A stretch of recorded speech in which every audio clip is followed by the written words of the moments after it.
All right. So, unfortunately, over the last couple of days, I have been pretty sick. I did take a couple of COVID tests. Thankfully, it doesn't seem like it's that, but bear with me here as my voice is sort of still in recovery mode. But I want to go ahead and get into some of the stories that I wanted to talk about today. First on the list is Elon Musk, one of the richest men in the world, and obviously the owner of the platform formerly known as Twitter, now known as X. And believe it or not, that is not a porn site. It is the same social media platform. And this man, Elon Musk, has decided to essentially go to war with the ADL, the Anti-Defamation League, for essentially, in his view, I guess, sort of conspiring to tank the value of Twitter or X by trying to get advertisers to flee from the platform by accusing him of being anti-Semitic or allowing anti-Semitic people on X. So here from The Guardian, they got sort of a basic rundown in terms of what's been going on. So they start off here. They say Elon Musk has threatened to sue the Anti-Defamation League after accusing the US-based civil rights group that campaigns against anti-Semitism and bigotry of trying to kill his X social media platform. So, I mean, already there are just so many funny things about this. First off, I just want to get this out of the way. I am not like fully endorsing all of the takes and the opinions of the ADL. This is an organization that, as far as I've seen, frequently likes to conflate any criticism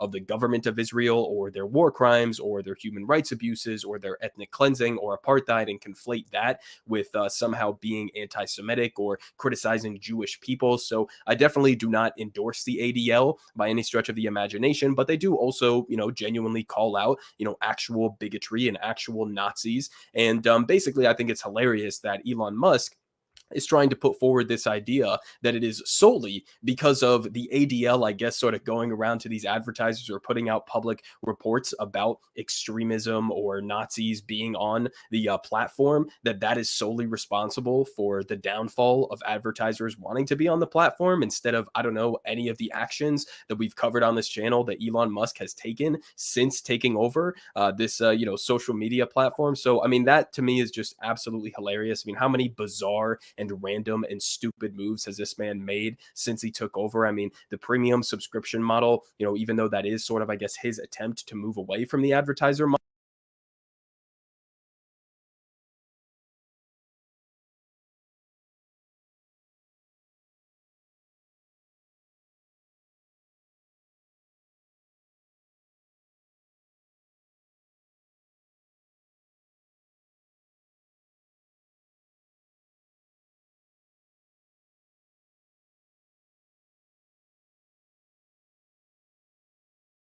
Elon Musk is now at war with the Anti-Defamation League. So let's be clear about the Anti-Defamation League. It is a progressive interest group that proclaims that it is speaking in the name of Jewish causes. That is untrue. It is just a progressive interest group.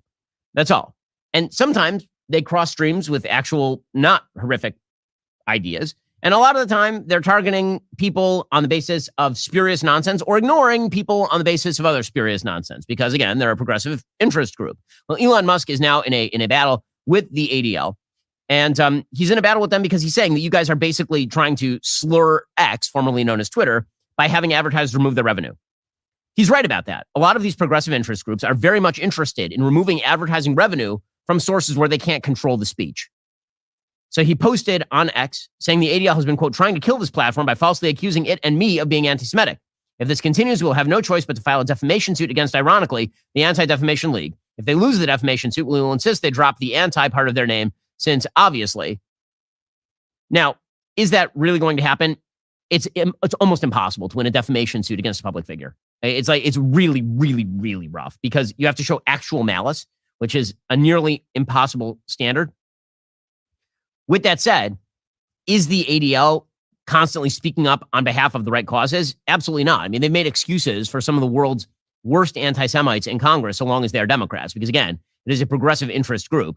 They posted a report suggesting that X is now filled with horrible hate. This is a way for them to work together with groups that we've discussed on the program before, like GARM, in order to reduce advertising to platforms like X.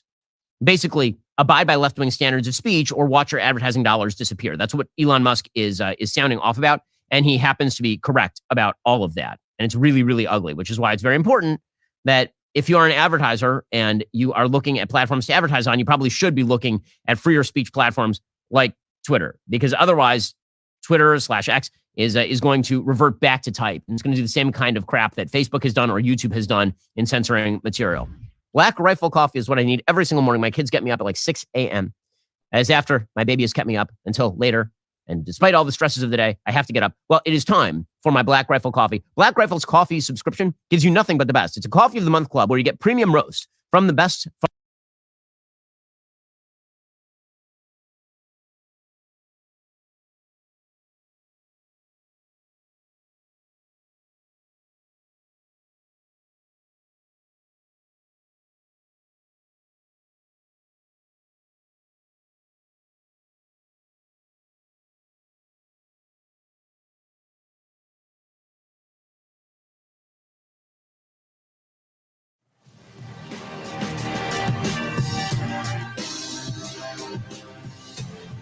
Seems Elon Musk has a new foe in the crosshairs. The tech CEO threatened to sue the Anti-Defamation League after blaming the organization for an advertising revenue slump on X, formerly known as Twitter. Musk accused the ADL of, quote, trying to kill the platform by falsely accusing it and him of being anti-Semitic. He continued, to clear our platform's name on the matter of anti-Semitism, it looks like we have no choice but to file a defamation lawsuit against the Anti-Defamation League. Oh, the irony.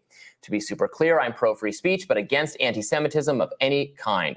Our U.S. advertising revenue is still down 60%, primarily due to pressure on advertisers by the ADL. That's what advertisers tell us, so they almost succeeded in killing Twitter.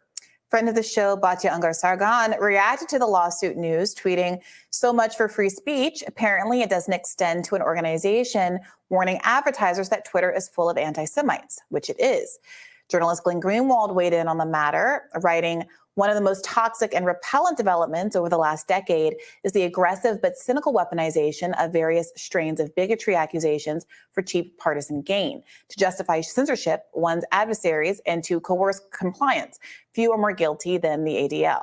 The Anti-Defamation League published a report in May that found over 5,000 examples of allegedly virulent anti-Semitism on Twitter after accounts were reinstated under Elon Musk. And an ADL spokesperson said in an emailed statement to Axios that the nonprofit doesn't comment on legal threats as a matter of policy, but had this to say on the platform status on X. ADL is unsurprised yet undeterred that anti-Semites, white supremacists, conspiracy theorists, and other trolls have launched a coordinated attack on our organization. This type of thing is nothing new. Yeah, I think it is true what Glenn Greenwald has said. There have been many times when the ADL and its current leadership have been accused of weaponizing, I think accurately, weaponizing claims of anti-Semitism against political actors that they simply don't like because of their advocacy for Palestinian rights. We've seen that in a lot of the kerfuffles over various elected representatives on the left in Congress. But in this instance, it's interesting to see even people who themselves have been victims of ADL attacks speaking out, saying that this is an obviously bad faith attack against the ADL by Elon Musk. So you have someone like Mark Lamont Hill, who I believe was let go from his job on MSNBC over anti-Semitism because of charges exactly of anti-Semitism, saying that, quote, Elon Musk's attack on the ADL is dangerous, dishonest, and deeply anti-Semitic. He turned his platform into an unprofitable white supremacist cesspool. Instead of taking accountability, he has chosen to not so subtly scapegoat Jews, which invites violence from his Nazi base. On the other side of things, you know, Libs of TikTok has encouraged this lawsuit. People believe that the disclosures that will happen in the course of filing this lawsuit might really help Elon's case. Other people say, be careful what you wish for, as we've seen in the Fox News lawsuit case.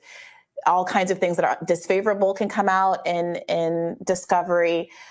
I don't know. What do you make of this? Well, look, as a matter of law and policy, I'm not a big fan of frivolous lawsuits over speech. I would have to look more closely at exactly what Elon Musk is accusing the ADL of that he thinks is defamatory. But I would be very not inclined to agree with a lawsuit being merited in general. We were on the different sides of the Dominion thing. I didn't really necessarily know that they should bring a lawsuit against that either. So in terms of bringing a lawsuit, I strongly disagree with Elon Musk here. That said, I do not put a lot of faith in. Well, I mean, you were agreeing with this, so it's not counter what you're saying at all. But I've dug even deeper into the not just the Anti-Defamation League statements, but its published statistics about anti-Semitic hate crimes that are wildly misleading and are frequently mischaracterized in the media, even when their underlying study is not wrong. I remember writing about this. I just pulled this up. So this was all the way back in. So this was about their. This was in 2017 or 2018. It was about their 2016 report.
Okay, but the point is, this isn't about the quality of the request. This is about the fact that they are not taking action on the request. By Elon Musk's own admission, they're not taking as much action on these requests because they think it's more free speechy. Great. But there are consequences. No, it might not be it might not be because it's more free speechy. It's because these requests are not credible. Fine, they're not credible. But the advertisers want him to take them down. So Elon Musk is living in a world. Because the ADL tells them that. Wait, what?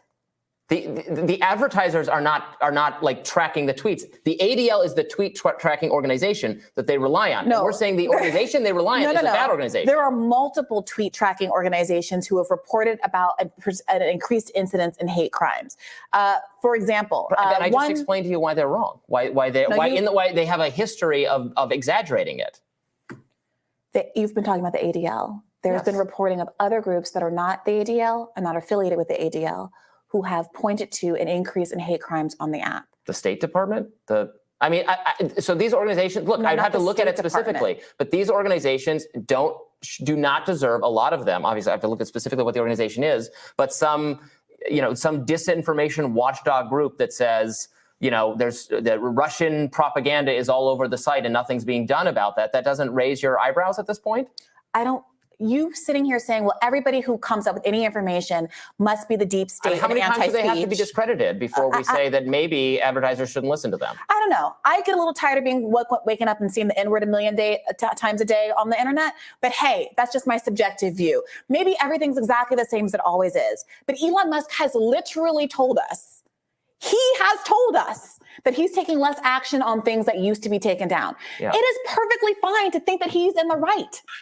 Fine. You think that all that stuff is free speech? Let it be on the app. But that's not what I'm saying. I'm not saying I think it's all free speech. I'm saying the people saying these things should be taken down have lost their credibility. If you think, say it's me. Say it's someone censoring. The ADL would have said Brianna's not allowed to say free Palestine, right? And now Brianna is allowed very well could have been the case. That's fine. But if the advertisers don't want me to say free Palestine and choose not to advertise on the app, that is not the case. That is manifestly you are misrepresenting the case. The ADL is telling the advertiser that there's anti-Semitism, and what they mean is you saying free Palestine. So I'm not talking about the ADL. The advertiser doesn't. They don't care about if free Palestine, and they don't care one way. They care about humoring what the ADL tells them. They're not seeing the actual content. The organization is. It was an analogy that I raised because you insisted that we're talking about stuff that is legitimate speech. So I've made an analogy that is using an example that I obviously find to be legitimate speech because I'm saying it. But it proves your point because the advertisers are not seeing you keep moving the goalpost, Robbie. Make up your own analogy. The point is that whatever the information, no matter how legitimate, the point is that if the advertisers agree that it should not, that they don't get to sell their products as much, and it's not beneficial for them to be on the app if that stuff is being taken down. If some of what Elon Musk is leaving up is offensive to advertisers, then he is going to lose money. And that's not the ADL's fault. It's the advertiser's fault. Welcome to another episode of Straight Outta Politics. I'm your host for today. I'm CJ, Jay in real life. My family calls me James. Oh, the mic is kind of a different place than it typically is. Make sure I'm centered here.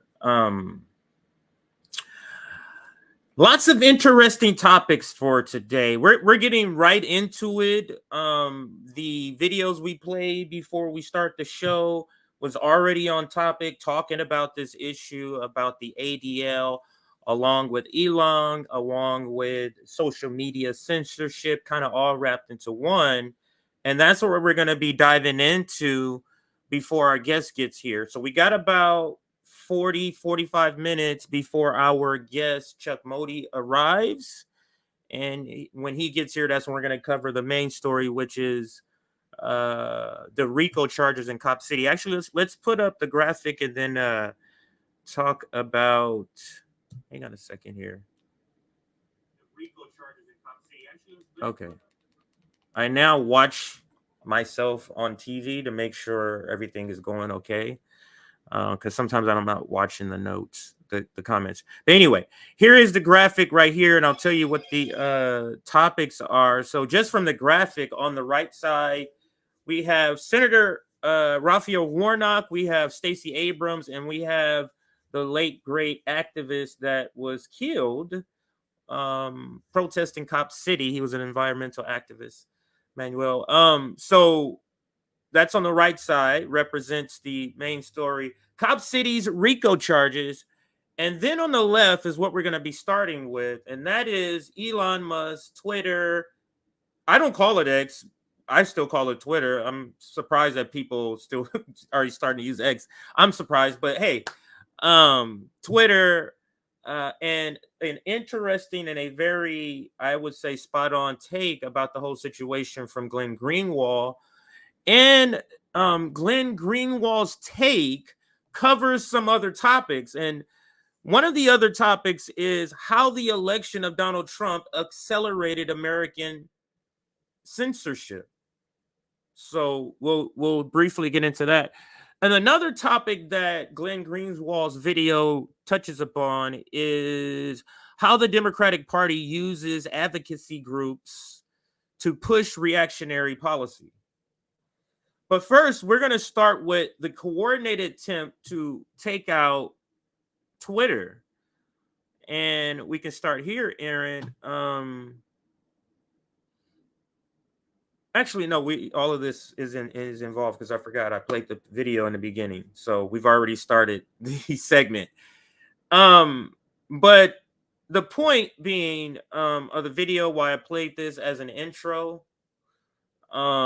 is that you can see a little bit of friction in the conversation because there's a frustration that the other person is not understanding what the other person is meaning. So there's a little bit of frustration in that, but I thought the larger point that this segment that is initially supposed to be about the ADL and Elon is kind of about Twitter also. And the conversation about Twitter is a conversation that Nick, my RBN brother Nick, has described as you'll never get me not to believe that Elon Musk took over Twitter to drive it into the ground. And that's the point of this segment. It does feel like this is a dance. There's too much, in my opinion, there's too much like focus. There's too much focus and interest and put on Elon Musk owning Twitter and Twitter, it's too much for there not to be some other sort of thing happening, in my opinion. And he's playing a role. He's not some indefensible guy who's being attacked by the liberal establishment. He is part of the dance. He's part of the dance of taking down Twitter, and it looks like that could be what's going to be happening here. What else was I going to try to bring up here? Oh, let me see if I can find Nick's tweet. Elon Musk Twitter. Trying to see what other way I can socialist MMA. What other way I can search for this here? Oops, I didn't do it the right way. Socialist MMA, but let's try it. I'm searching right here in the background as you guys, everybody's there. Socialist MMA, and then let's do Elon Musk. Let's do Twitter. Never. Let me put the word never. I think never was in that tweet. Never. No, never trust a billionaire. Anyway, I tried to just bring it up just so I can show it. But anyway, couldn't find it. Let's dive into a little bit more of this conversation and how is expressed in how Brianna is expressing that she has maybe some anecdotal stories, or it happened to her where there's been slurs on Twitter. There's been sort of like an uptick of racism on Twitter. I personally haven't seen any of this. Twitter to me has been the same cesspool, the same level 4 years ago when I kind of got onto it, a little bit less than 4 years ago, to now. It's no difference. I don't see this thing that people see, but it just could be my timeline. But let's listen to a little more. Then we're going to get to the other topic here. So, for example, not the ADL, a group called the Institute for Strategic Dialogue, a think tank that studies online platforms, found, according to the New York Times, that the lack of action extends to new accounts. The lack of action taken by Elon Musk as owner of Twitter extends to new accounts affiliated with terror groups that other Twitter. So Elon Musk, the new owner, comes in, gets rid of all these people that would be, I guess, looking for racism. And explicitly says, as Brianna Joy Gray is pointing out, oh, and also, by the way, we're not going to be checking for A, B, and C. You see how, to me, he's part of the game. If what Nick's theory is true about Elon Musk being part of the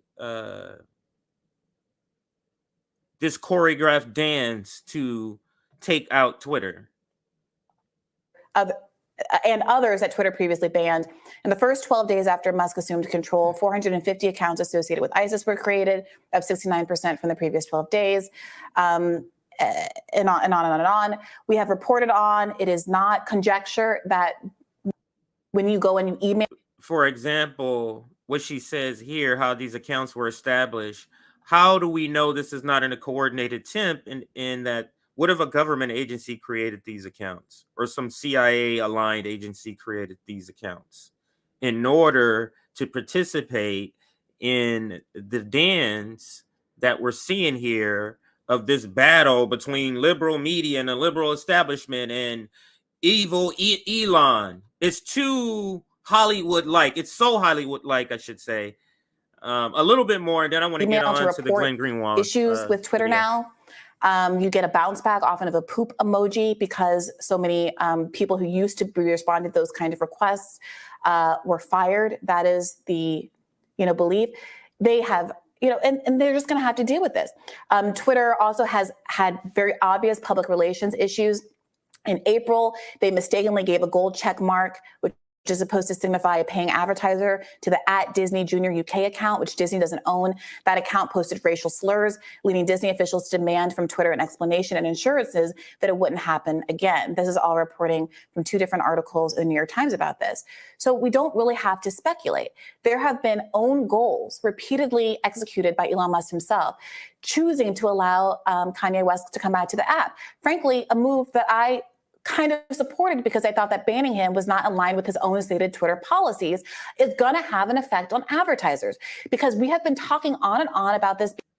So to Brianna's point, and it's sort of making the point that I'm making about a coordinated attempt to take out Twitter, she's sort of saying he's making decisions that causes advertisers to leave. Why would an owner make decisions to cause advertisers to leave unless he's part of that coordinated attempt to take out Twitter? That's my point. So don't anybody cry any tears for Elon Musk here.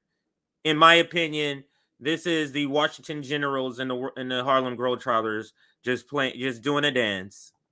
This being a free speech issue, when it in fact is not. At the end of the day, he bought a business that was worth $44 billion that is now worth half that, because 90% of Twitter revenue was about advertisers. So if you want to buy an app to make it an open free speech bastion, that's great. Maybe I, as a journalist, like and support that. That's not the issue here. That's just not the issue. The advertisers can do whatever they want. If they don't want to advertise on Twitter, sorry, Elon Musk, you can't sue anybody to make them advertise. If they want, the platform is not the way they want it to be and they don't want to be involved with it, there's literally nothing you can do about that. But what I'm saying is the middleman here, the watchdogs, the trackers, I don't think they should be sued. I think they get to say false things and categorize people incorrectly and make lists of people and say all these people should be unpersoned and canceled because they're ISIS, even if they're just telling jokes or their satire accounts. They get to do that. But we also get to call them out, and people like us and like Glenn Greenwald and other dissident contrarian type people on the internet are increasingly onto their game that they should not be viewed. So, and we're gonna stop it here. So Robbie has the classic libertarian take that whatever is whatever. People should be able to say whatever they want, including lies, and then people can report on whether their lies are truth, and people can figure out whether they're truth on their own. Which I lean towards. I lean towards having races on wherever they want to go. I lean towards races being on Twitter, for example. I lean towards I'm not following those races to see what they're saying. So I don't see what they're saying, but I don't think they should be banned from Twitter's, just because, like I said, all of that swings back on yourself eventually. But let's get into one of the other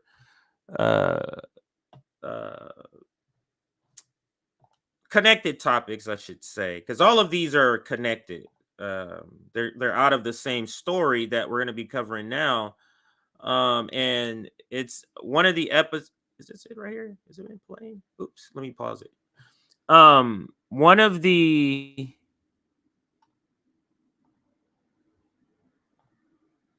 this is what Glenn Greenwald show System Updates, where he covers a lot of what I want to talk about for this next segment, which is the ADL. That is the hot topic right now, is the ADL. And who is the ADL? The Anti-Defamation League. So that is the topic we're going to get into right now. And so this is called Glenn Greenwald, How the ADL Weaponizes Anti-Semitism. So let's get into this now. And this is on, for those who want to watch this, this is only on Rumble. It's not on, as you can see on the screen, it's not on YouTube. So you're not going to be able to find this on YouTube. So I don't think, unless I'm wrong. At least not the full version, maybe clips. All right, but let's get started with this segment. Let's turn up the volume, I guess. Good evening. It's Tuesday, September 5th. Welcome to a new episode of System Update, our live nightly show that airs every Monday through Friday at 7 p.m. Eastern, exclusively here on Rumble, the free speech alternative to YouTube. Tonight, the Anti-Defamation League was founded in 1913, and its central mission was as clear as it was noble: to combat the spread of anti-Semitism and the accompanying false demonization of the Jewish people on which anti-Semitism has always depended.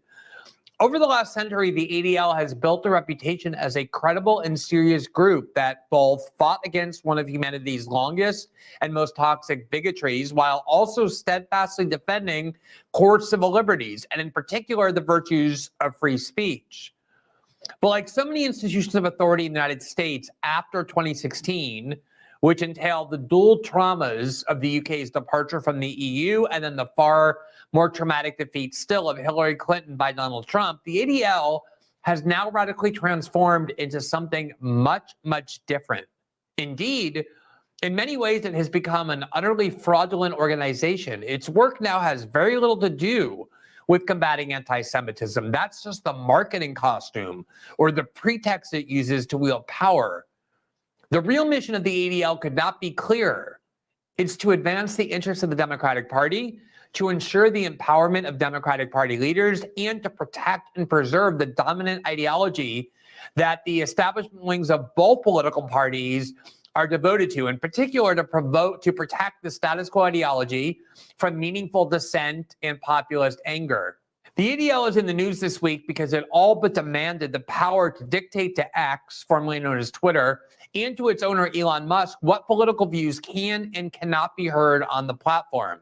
And that is not some pipe dream, as the ADL itself has previously boasted, and as news accounts confirm, it is already playing that central censorship role at numerous companies throughout Silicon Valley, determining, for instance, who has views that are sufficiently extremist that requires them to. Now, I think he's going to touch on this, but this is something in covering this story. Maybe I heard it and it's just not registering now in my memory. But I didn't know that the Anti-Defamation League worked with PayPal to censor some people. I did not know that. Like, they are the group that platforms and companies reach out to say, hey, you tell us what's wrong and then we'll get rid of it. They're that sort of group. The problem is if the group is co-opted or has changed in what they effectively do, like right now they are effectively a Democratic shield, then that becomes a problem. If a Democratic leaning shield organization is your resource to censor people, that becomes a huge problem. So let's let Glenn speak on that a little more. I believe he gets into that part here. They're banned from PayPal and from the financial system in general, or who spouts what. Wow, he said it right after I'd stopped it. So let's go back and let him say that again on his own here. Extremist that requires them to be banned from PayPal and from the financial system in general, or who spouts what the ADL and its leaders consider to be hate speech or disinformation, and thus must be silenced and banned from Facebook, Google, Amazon, and Apple. The tactic of the ADL is thuggish, but it's also now common among liberal institutions. Namely, they explicitly threaten that these companies either obey the ADL's censorship demands or stand formally accused by the ADL of being anti-Semites or somehow promoting other strains of bigotry, which can destroy the reputations.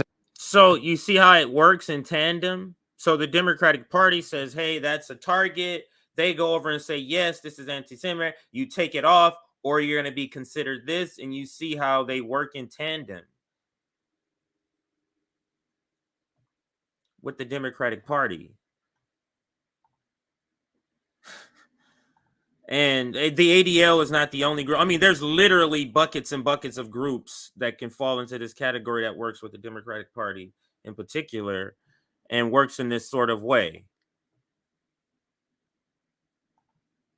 Of anyone they so accuse and destroy their ability to attract corporate advertisers necessary to the survival and prosperity of these platforms. In other words, like most liberal establishment institutions, the ADL has cynically weaponized and thus completely trivialized what ought to be serious concepts relating to bigotry. And in doing so, they are attempting to seize the power to dictate what you can and cannot say, which political opinions you may and may not express over virtually every consequential online platform, with very severe real-world consequences if you violate their decrees. The union of state and corporate power to uphold and implement this new censorship regime is one of the topics on which this show and my journalism primarily focuses. It is vital to understand how it functions and what weapons it utilizes. Understanding what the ADL now is and what they are doing is vital in its own right, but is of particular importance for understanding the regime of censorship rapidly enveloping political discourse in the West. A few programming notes: we are encouraging our audience to download the Rumble app, which works. And we're going to skip it through and continue the segment. There's like this little, because that's like an introduction before the show. The actual show hasn't even started. I think it's 11 something. Let me see where I have the marker, everybody. The marker is 11:29. So let me go back just slightly and we'll begin here, or pick up again right here. Main focal points of System Update is the various ways that the establishment and centers of power in the West have now developed to stigmatize and increasingly to bar or even outlaw various forms of dissent. Last week, we reported on the efforts to exclude the independent media site, The Gray Zone, which tends to focus on aspects of U.S. foreign policy and imperialism in a very critical way, to exclude them from the financial system. And one of the most recent developments was the closing of the account without any explanation by the fundraising site GoFundMe after the Gray Zone had created a fundraising campaign. So Glenn Greenwald is talking about, as an example, and what he's talking about, which is censorship here. He's talking about how, and we covered this. You can look up our segment. I think it was cut as a clip. He's talking about how the Gray Zone had their funds. If they had a fundraiser on GoFundMe, they had their funds confiscated with no apparent or some very vague, super vague reason. When we reported on it, Max was saying he was reaching out to them. He wasn't getting a response. So I don't know what the update is on that. But that's what Glenn is referring to. And we must realize with events like that and with the breaking news of the Twitter files, we must understand where we are in the collapse of an empire and what they're trying to do to regain the narrative, because this is really about them losing the narrative. They lost the narrative with COVID and the pandemic and the vaccinations. They lost that narrative. But let's listen a little more to Glenn Greenwald and get through this video before our guest gets here in 15-20 minutes here. Campaign among its readers to try and generate enough funds to hire 3 independent journalists and to employ them at a livable wage. And the campaign was a success. Gray Zone readers decided they wanted to donate their money to that cause, and yet GoFundMe, without any explanation, closed the account, and at least as of the time we interviewed the site's founding editor, had frozen those funds. And we reported on that, both to report on it, but also to place it in this broader historical context of the way in which internet freedom has been increasingly attacked and assaulted. And this has been something that's been going on for quite some time, but it really accelerated after the subject of the British Crown decided in 2016 that they no longer wanted to be part of the European Union and approved Brexit. as a way of leaving the EU. And then, of course, the most cataclysmic event in the eyes of Western neoliberals and Western elites was the defeat of Hillary Clinton, the ultimate establishment neoliberal candidate. So think about it. And this is part of one of the topics of in the description, how the election of Donald Trump accelerated American censorship, because now he mentioned another event, but we're zeroing in on this one, because what narrative did they lose? So the election of Donald Trump, something completely not written in what they thought should be the history books. It should be Hillary Clinton, and then they had it all laid out. So to them, when that narrative, when that plan didn't come to be, then they said, oh, okay, what's really going on? Let's examine this internet. Let's see, how did we, where and what parts and where did we lose the narrative? Where can we tighten up our grips on the ruling class perspective that's being pumped out there? And that's why you're also seeing even more recently a clampdown by the Biden administration on videos being taken down, just absurd shit being removed. Lee Camp has been a victim of this. Empire Files has been the victim of this. Chris Hedges has been the victim of this. But let's listen a little more along the story with Glenn. And the election of Donald Trump. And after 2016, what had been some brewing efforts to eliminate dissent off of the internet, to censor it, to control the flow of information, became radical.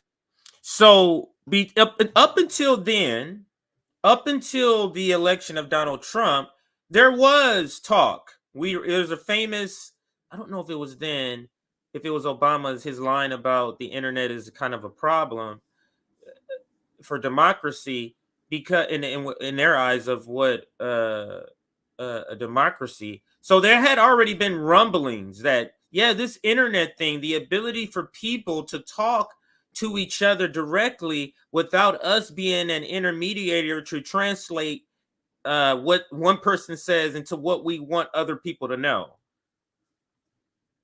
Mouthful, but let's continue. Radically accelerated. The lesson that Western elites took from Brexit and then Trump's election was not that there are...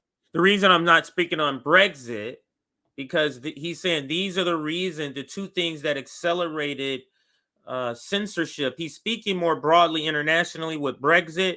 I'm speaking about American censorship. And so that what applies to us is the election of Donald Trump. And that's the reason why I'm picking the one out of the two that Glenn is speaking about here.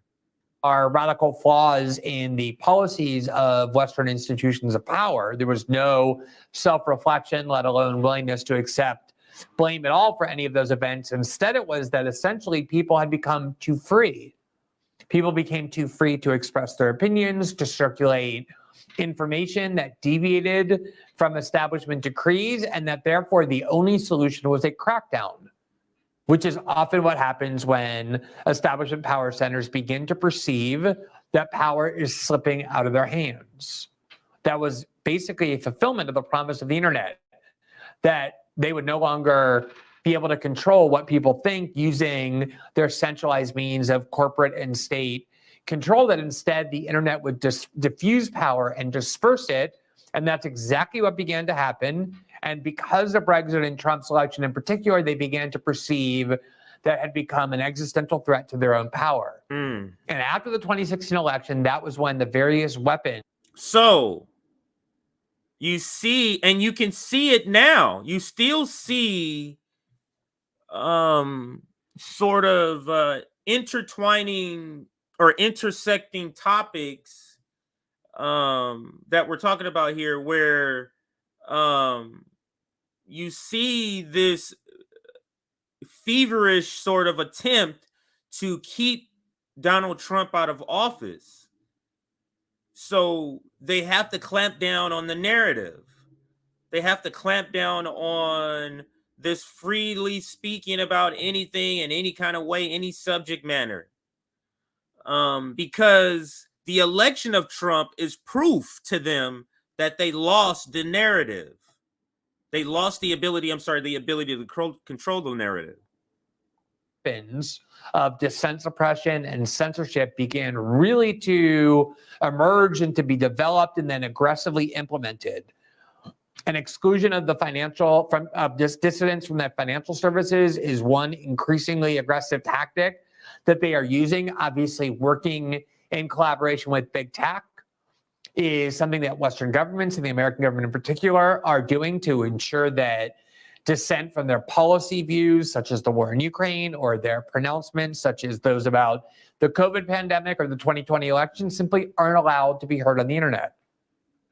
But a major prong of this dissent suppression is the use of longstanding advocacy groups that purport to represent a particular issue or be about a particular cause, when in reality, their real cause is the same: the advancement of the Democratic Party, and increasingly the exploitation of the credibility they've built up over many years or even many decades to justify censorship on the grounds that it So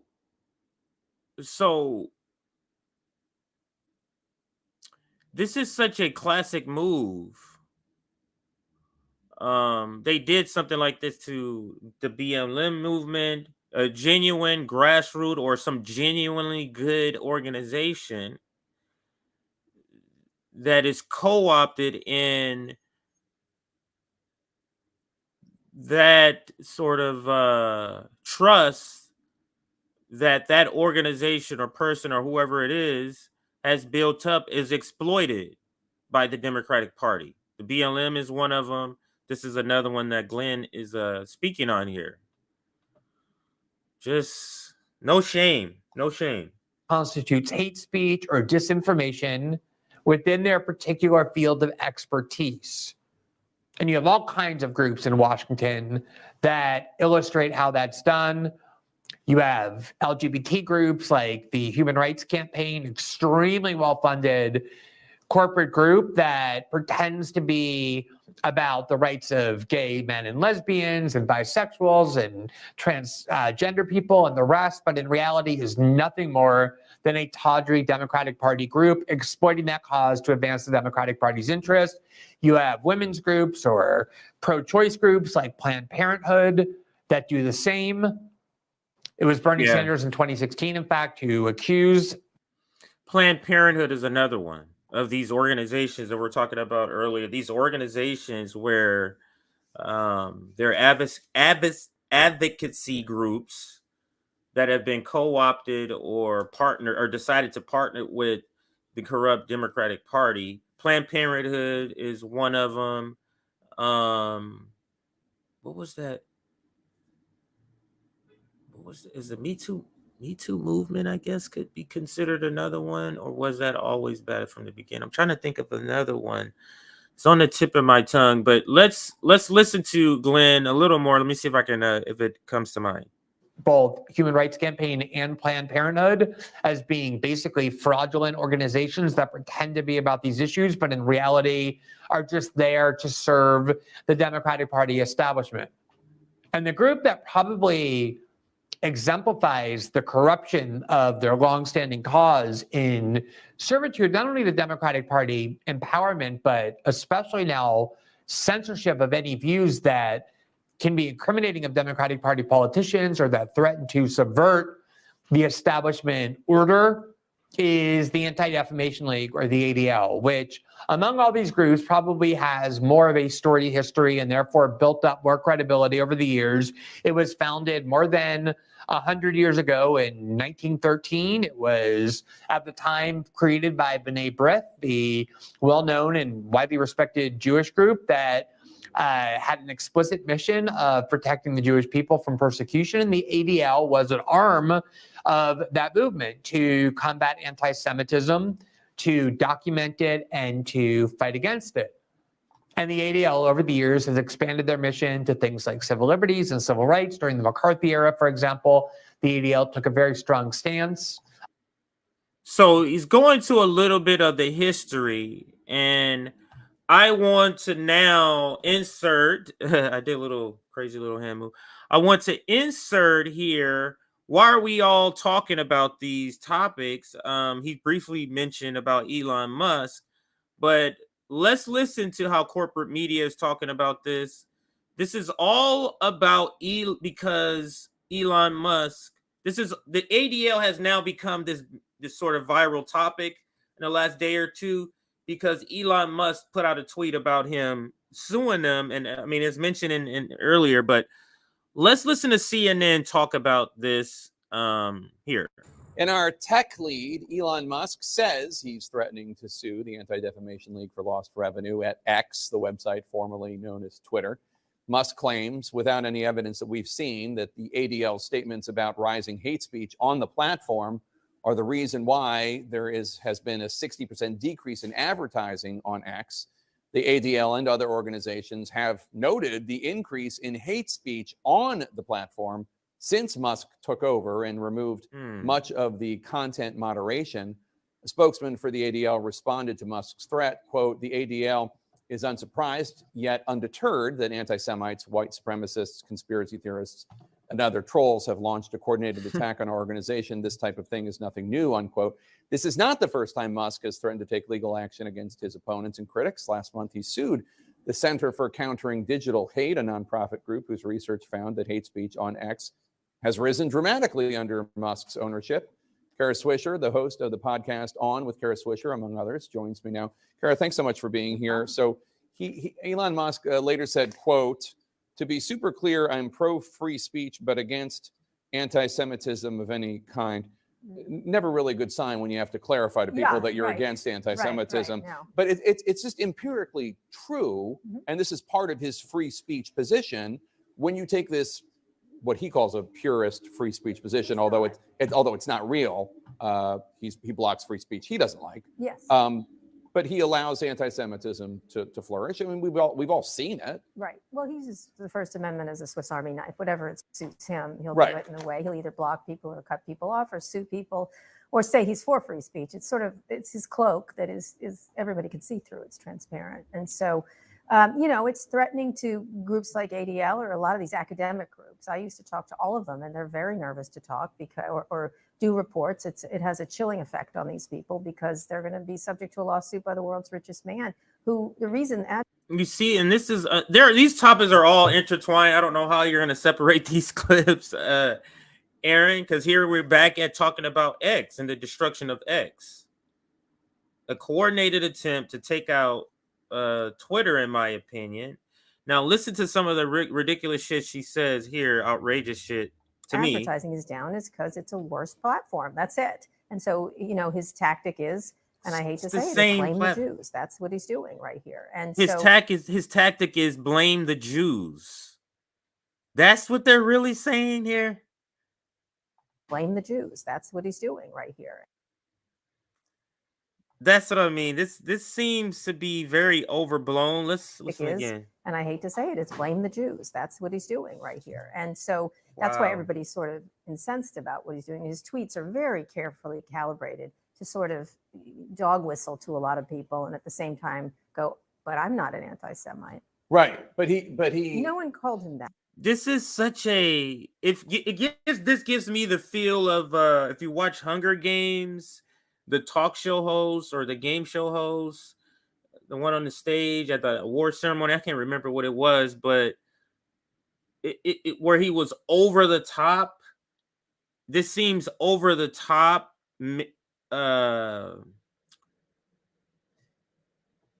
Theatrics. It seems over the top theatrics. The way she's calling them, saying that his answer is to go blame the Jews. That seems a little over the top to me. But I got a couple of other receipts before our guest gets here. I'm trying to rush through there. So I'm not going to play all of that clip like I would normally wanted to do. Like I said, I want to get through these other receipts for this segment before my guest gets here. And let's do that ADL right here. Couple of things. I want to show a couple of tweets here. Here's Mint Press News talking about the subject. Elon Musk to sue ADL. Elon Musk has stated that the social media platform known as X has no choice but to file a defamation lawsuit against the Anti-Defamation League, ADL. This follows what Musk claims is a lobbying campaign by the ADL, which has led to a loss of 60% of U.S. advertising revenue for the company. And they show the receipts there. A couple of other receipts here.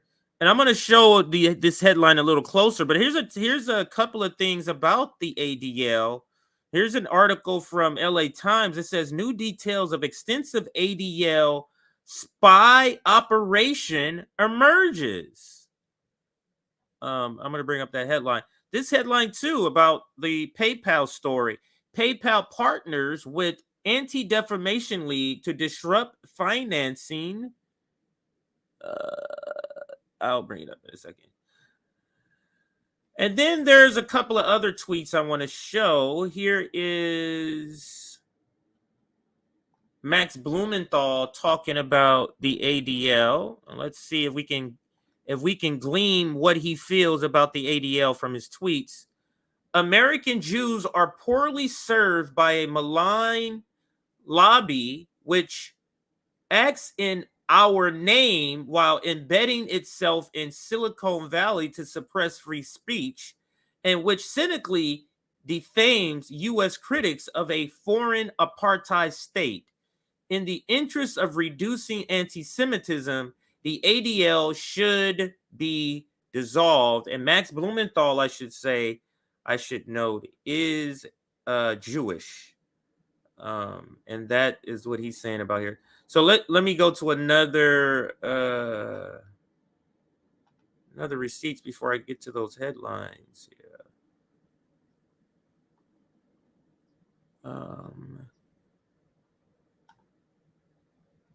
One second, everybody.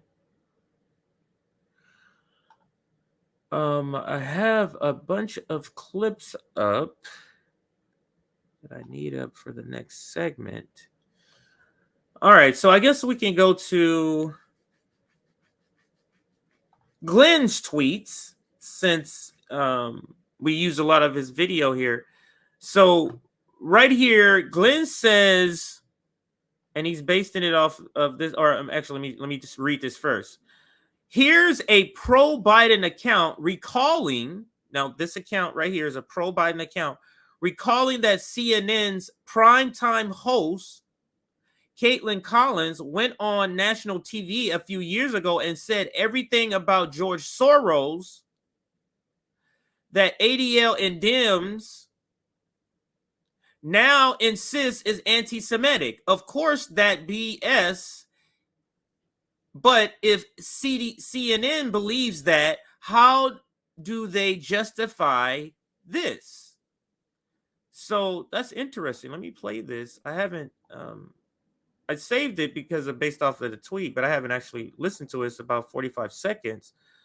Let's listen. Do with the immigration crisis. Good morning. Okay, so George Soros is this foreign-born left-wing guy who essentially wants to change the nature of our country. And in this data dump, one of the memos was about the refugee crisis. And they made 3 points. They think that they've been successful at influencing immigration policy across the world. They think that the refugee crisis is an opportunity to continue doing so. And they think the refugee crisis is the new normal. And George Soros is this guy who is a staunch advocate for open borders.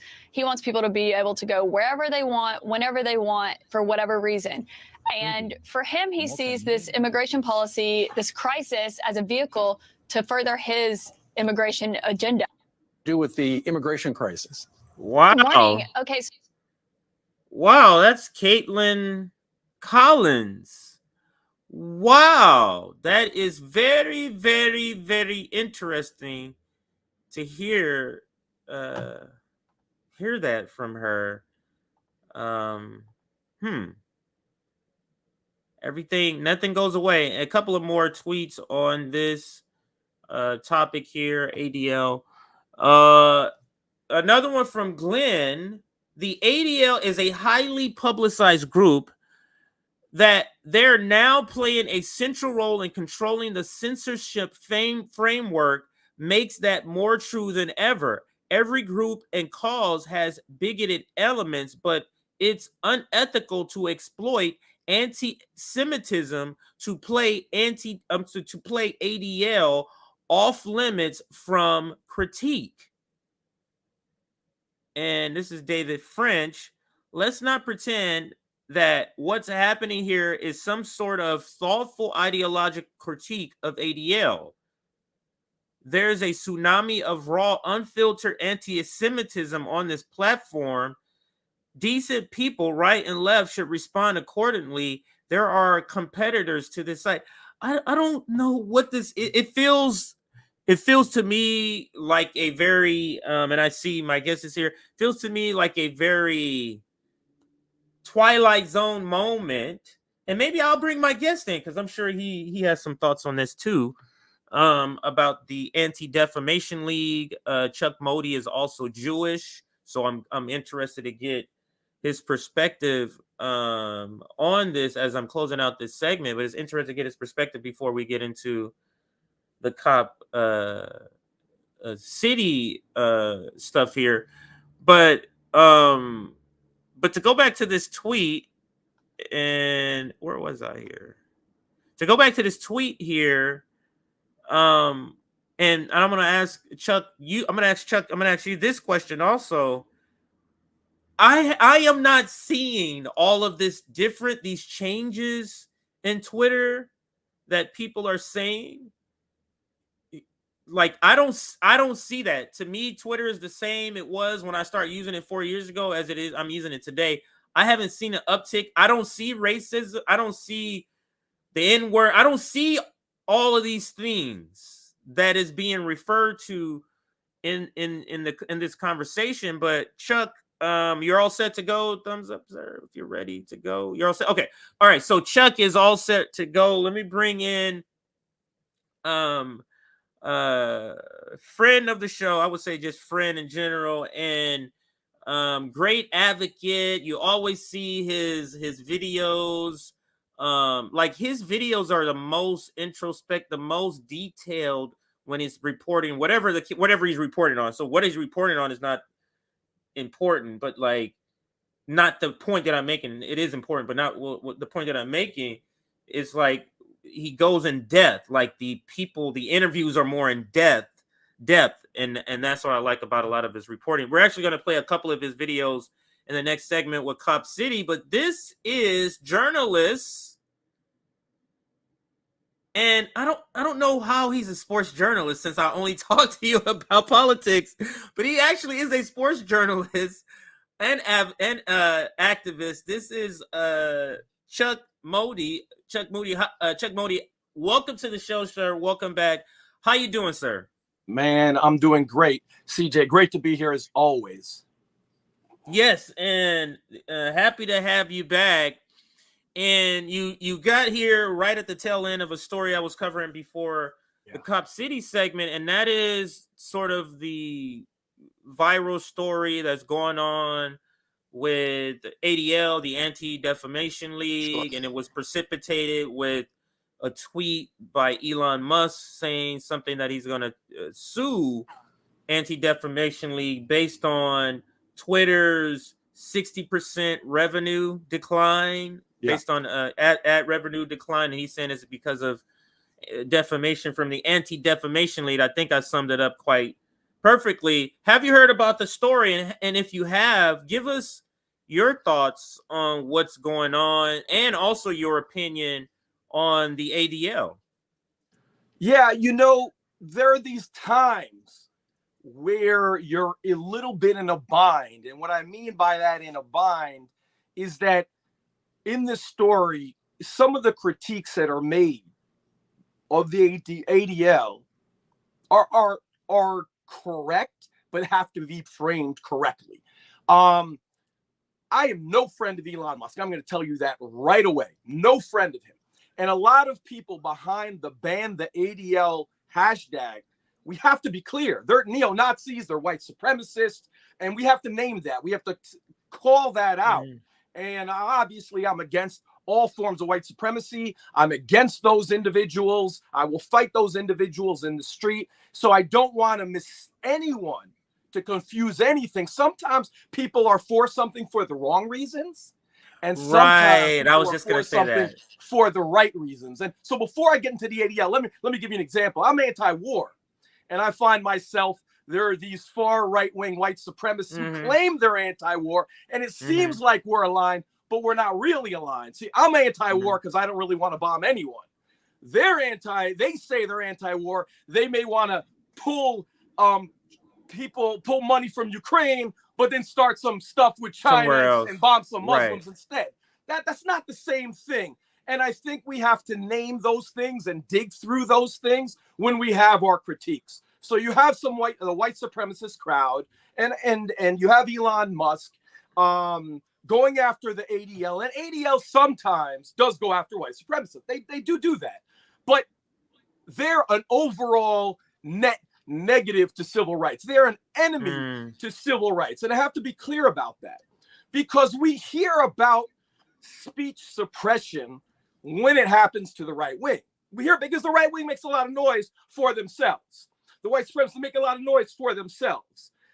When it happens to Palestinians, right? When it happens to people fighting for boycott, divestment, and sanctions against Israel, when it happens to vocal people against Israeli apartheid, when it happens to people who legitimately critique Israel and understand critique of Israel is not the same as anti-Semitism. And we get that just if we critiqued any other country.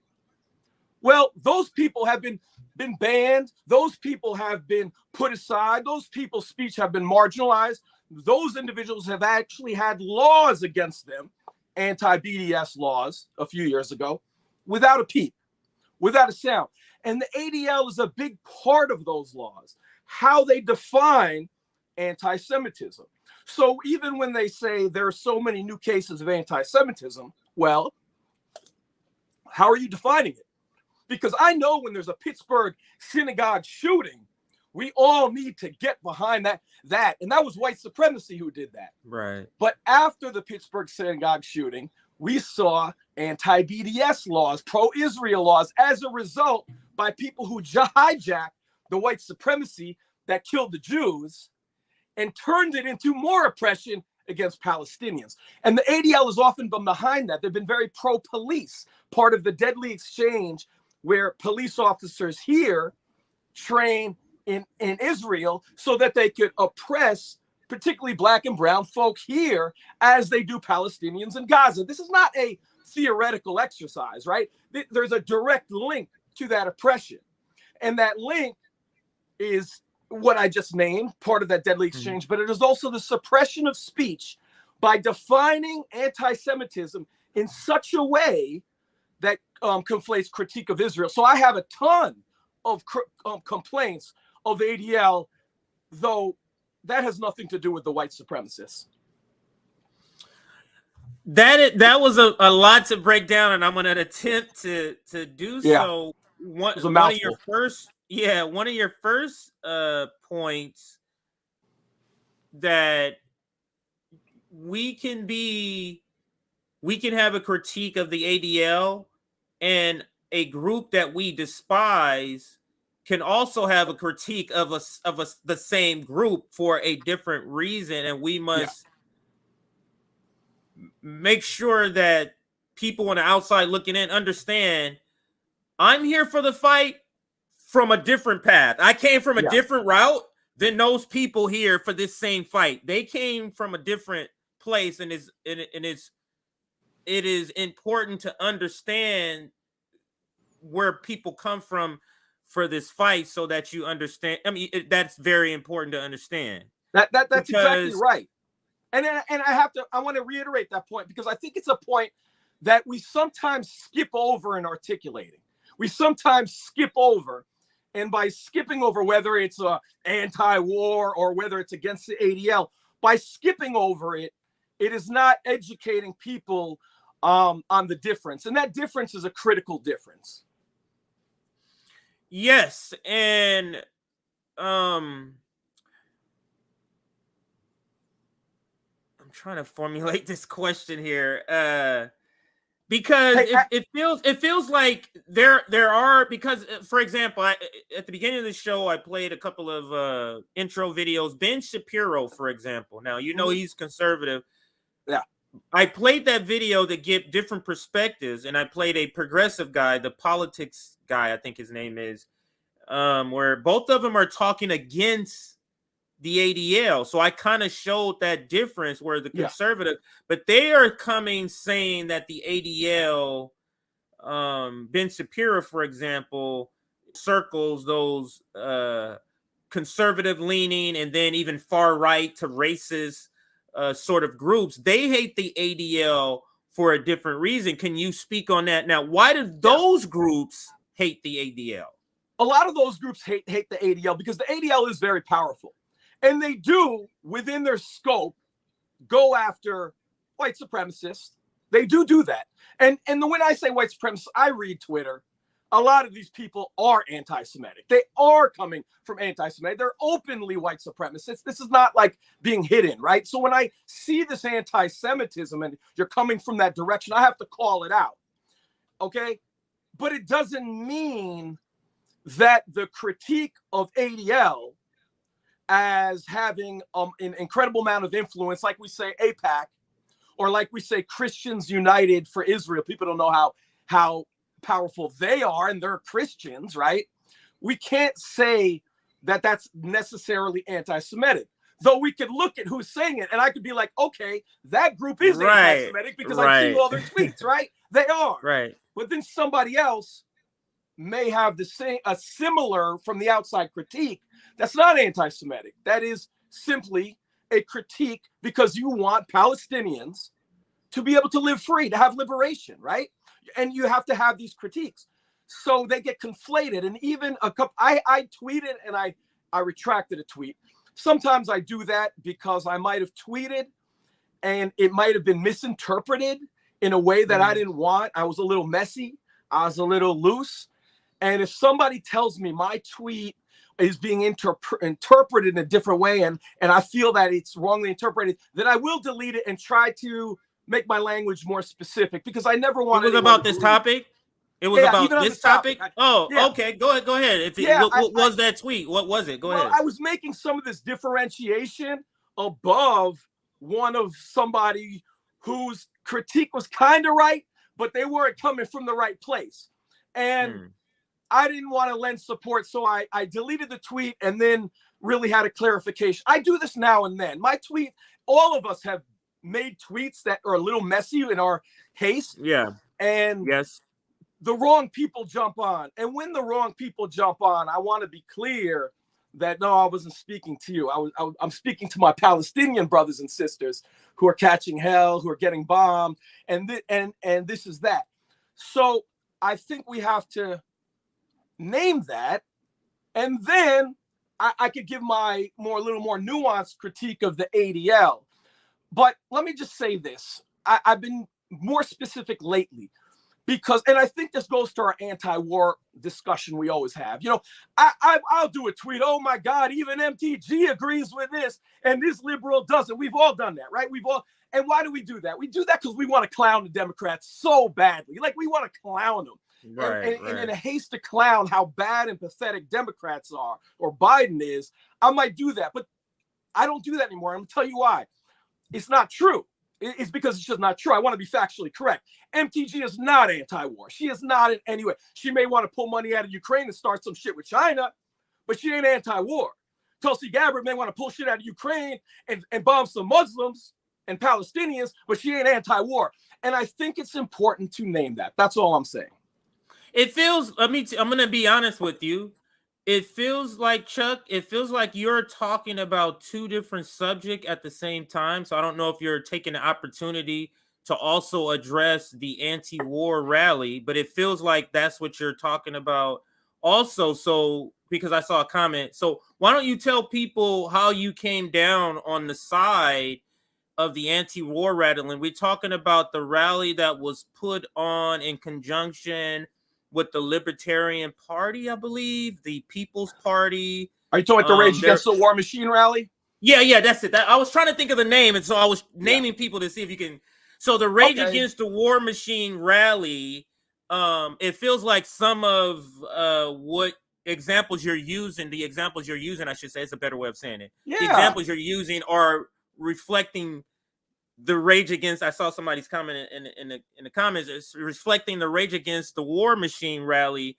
So what was your and I already know your take. I already saw it, and I think I covered it in part of my segment. So how did you come down on the topic of Rage Against the Machine war rally, or I forget the wording, but the rally against a war is what they were saying they were about. It was called Rage Against the War Machine.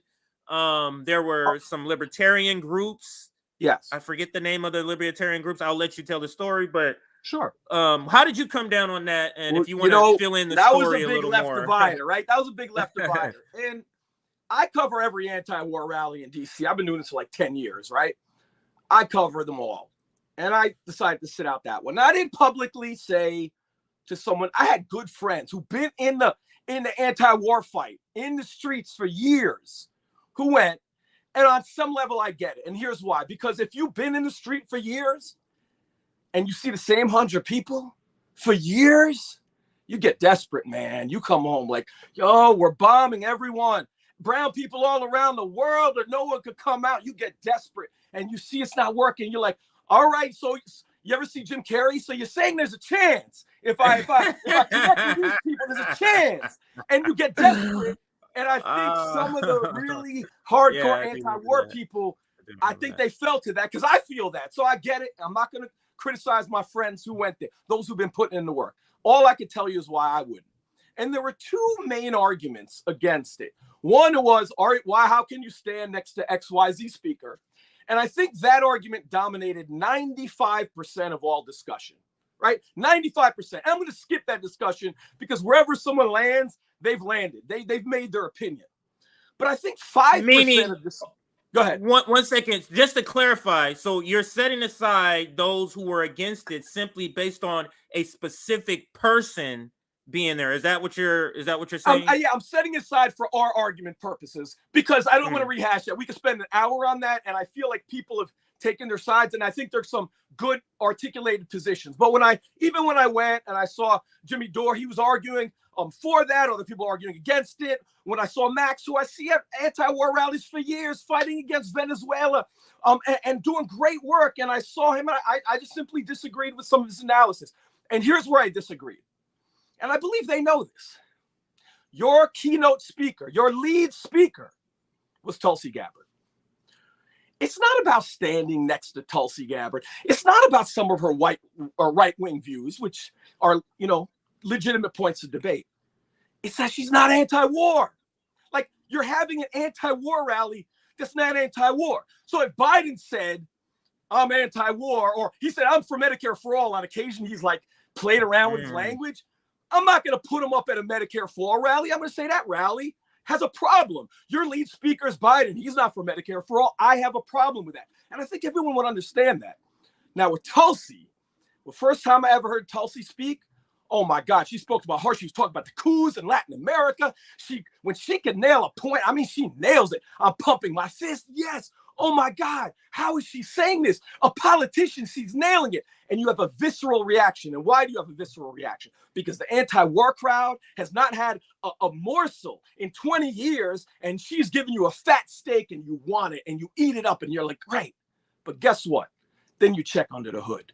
Then you do your homework. You do your homework, you find out she's pro-drones. She's anti-Muslim. She voted in 2014, those horrendous, heinous strikes against Palestinians.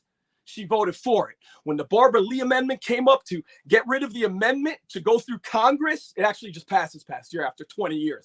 The authorization for Iraq that allowed George Bush to have a blank check, and they were trying to repeal that.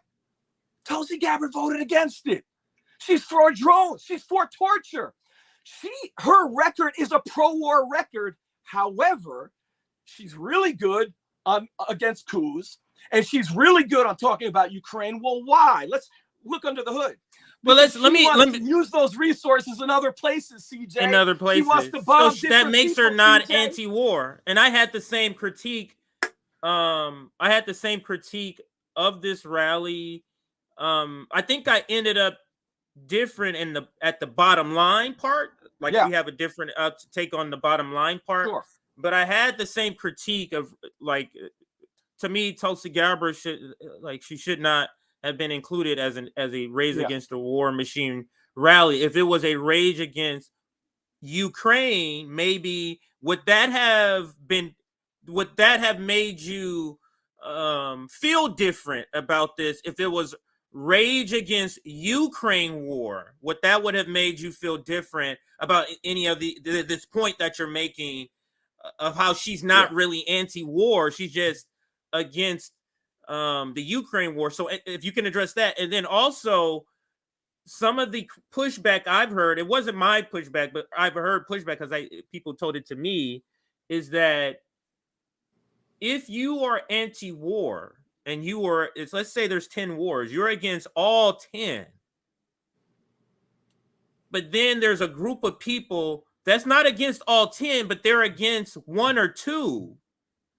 Why wouldn't you want to coalition with them on the 2 if you're against all 10? You get what I'm saying? Well, so if you can address that, and also the first part that I asked you about. Go ahead. Yeah, and I guess the second part, and I'll move back. First of all, that was a great question about, if they said the war in Ukraine. For me, no, because I know it's a shift of resource. It's like saying, okay, Obama did end the war in Iraq. Isn't that good? It's great. He ended the war in Iraq. Well, what did he do next? He put the troops in different places. He added more troops all around the world, Afghanistan, everywhere else. Do I give credit? And they gave him the Nobel Peace Prize, ridiculous, to Obama for ending the war in Iraq? I do not give credit. So I see Tulsi Gabbard and many other speakers, but I'm focusing on her because she was the most high profile. She was the lead speaker. If she wants to bomb, terrible decision. That was a terrible decision for them. Like, if you had her speak and she just wasn't the main part, that would have made more sense to me. Having a person who's not even anti-war as on the fly, that's what didn't make sense to me. But go ahead with the no, you're right. You're right, CJ. And here's the thing: for all the people and who've done great anti-war work, who were raging against the people who were sitting it out, they never addressed that question. It was always, all the argument was, who can you stand next to and who can you not stand next to? They didn't address the question that there are a number of speakers who weren't anti-war themselves. And I think that's where you start. And I didn't hear that because because I know some people know this about Tulsi. I think there are a lot of people who actually don't know Tulsi's record. I'll give them half a pass if they're not educated on it. I once wasn't. But if you know it, then it's a different story. So here's the other part. I look at Tulsi as very much as a white supremacist figure, and some of those individuals who are at the anti-war rally as a white supremacist figure. And even though, yes, they're Nazis in Ukraine, even though that, a lot of these people want to bomb other countries that are brown people, that are black people in Africa. I ain't talking about AFRICOM. I looked at your record. You never said nothing about Palestine. You never said nothing about AFRICOM. You never said nothing about Somalia. You want to start stuff with China. So if the only time I see you speaking out is when we're involved in where white people are at, I got to question, what is your angle? And I do believe some of those people there, that was precisely their angle. They're the white supremacist lens of war. Yeah, and so we didn't set this up, but that's actually funny you say that, because the next tweet I'm going to bring up here is from Ajamu, and this is the critique he had of it. Because you're saying the perspective is a perspective of from white supremacy of war, meaning or as a lack of a white supremacy critique added to your war sort of discussion. And that's what Ajamu says here, and I'll read it. It says, the white left in the U.S. is deeply delusional. elements of the left actually believe a radical movement leading to revolutionary change will be led by white activists with black and colonized people as black backdrops. So that was his critique, and we covered this tweet. I think it was Nick and I, or maybe it was all of us at a roundtable.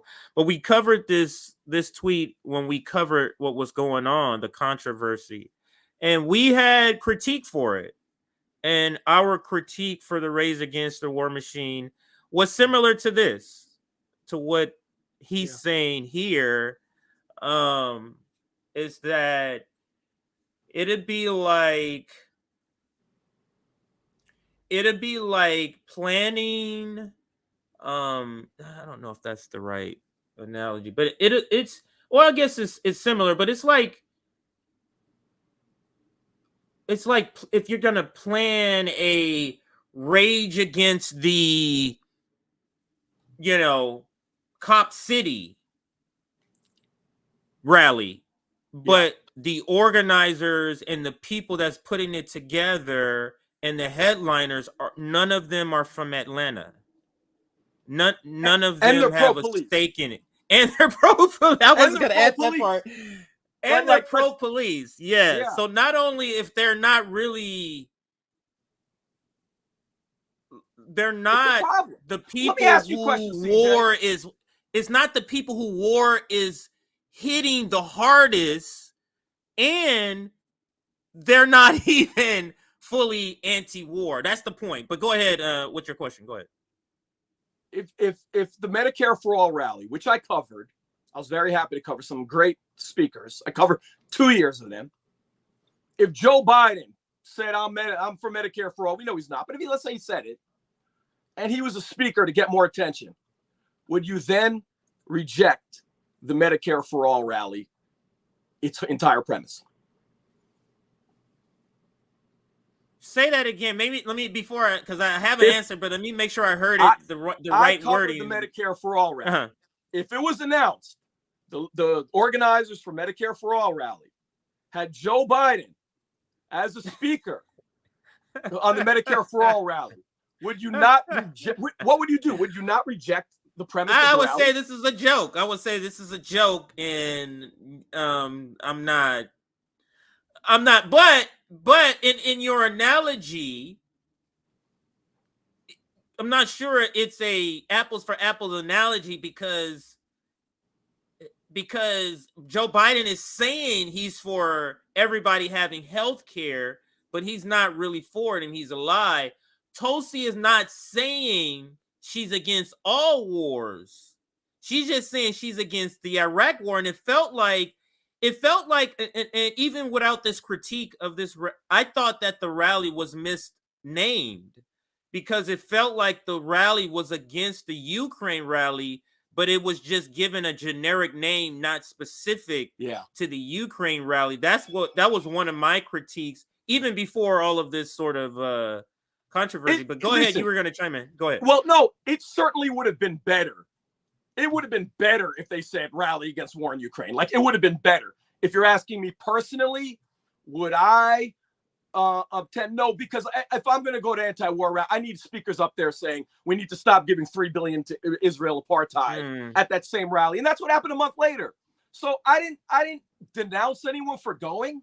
I didn't say don't go. I had good friends go that I know were true to the cause, been doing it for years. I'm not going to denounce them because sometimes I do get mad. I will tell you this. I do get mad at the crowd that denounces who's never out there. That does bother me. Like, okay, then what are you doing?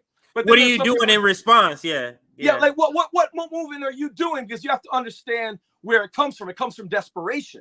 So a month later, there was a tremendous rally, and there were speakers saying, you know what? We need to shut down AFRICOM. And you know what else? Besides Ukraine, we need to stop giving $3 billion to Israeli apartheid. And talking about the coups in Latin America. And it was all under the same umbrella. And no one was left out. It wasn't just about one war. It was truly anti-war. So while I do think it would be better if they named it, personally, I think the way to go is how we did it a month later.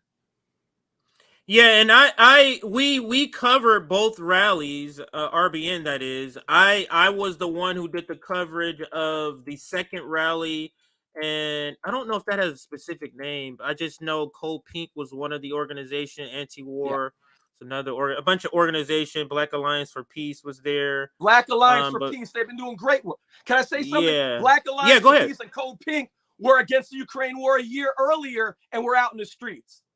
You know, they were there about a year earlier in January. I attended that rally.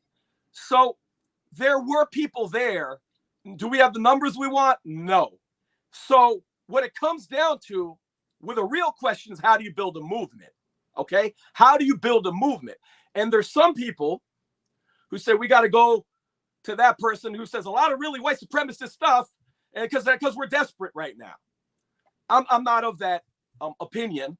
I'm of the opinion we want to have a coalition with that's based in anti-racism, and I think it always comes down to this fundamental disagreement on the whole Fred Hampton question. It used to be Fred Hampton leftist, right? The Fred Hampton question, and I come back to that because people get that wrong so often. In that the Young Patriots, they already had an anti-racist orientation before they joined.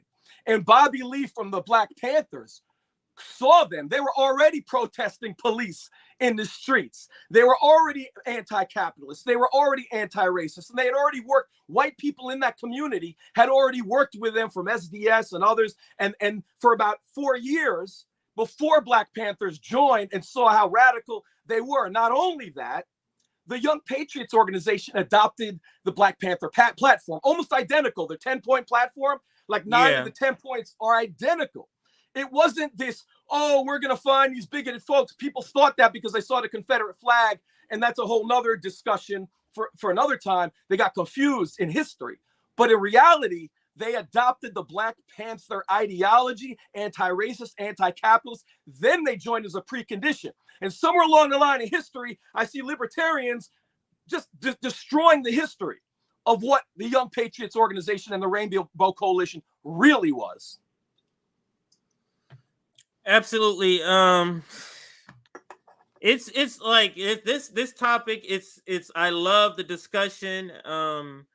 People look back at movements. They look back at historical figures. They look at, for example, the Black Panthers, Fred Hampton. You look back at Lenin or somebody, and it's wishful thinking to think that during those times they weren't going through the same sort of battling of ideas the way we are. People think that just Fred Hampton just went up, and people know he was battling ideas, battling concepts, just like we're doing now. It wasn't just a walk in the park as far as ideological. Now we are all for it, but at the time they weren't. They were hated. MLK was hated. There was polls taken. He was hated at the time. Now people love Muhammad Ali. At the time, they hated Muhammad Ali at the time. So exactly. Yeah. So I'm gonna pass it to you for your final words on this topic. Then we're gonna move to Cop City. But what's your final words on all of this? What we've been talking about? Go ahead, sir. My final word is I'm gonna end with one of my favorite stories about the Young Patriots and precondition to their alliance.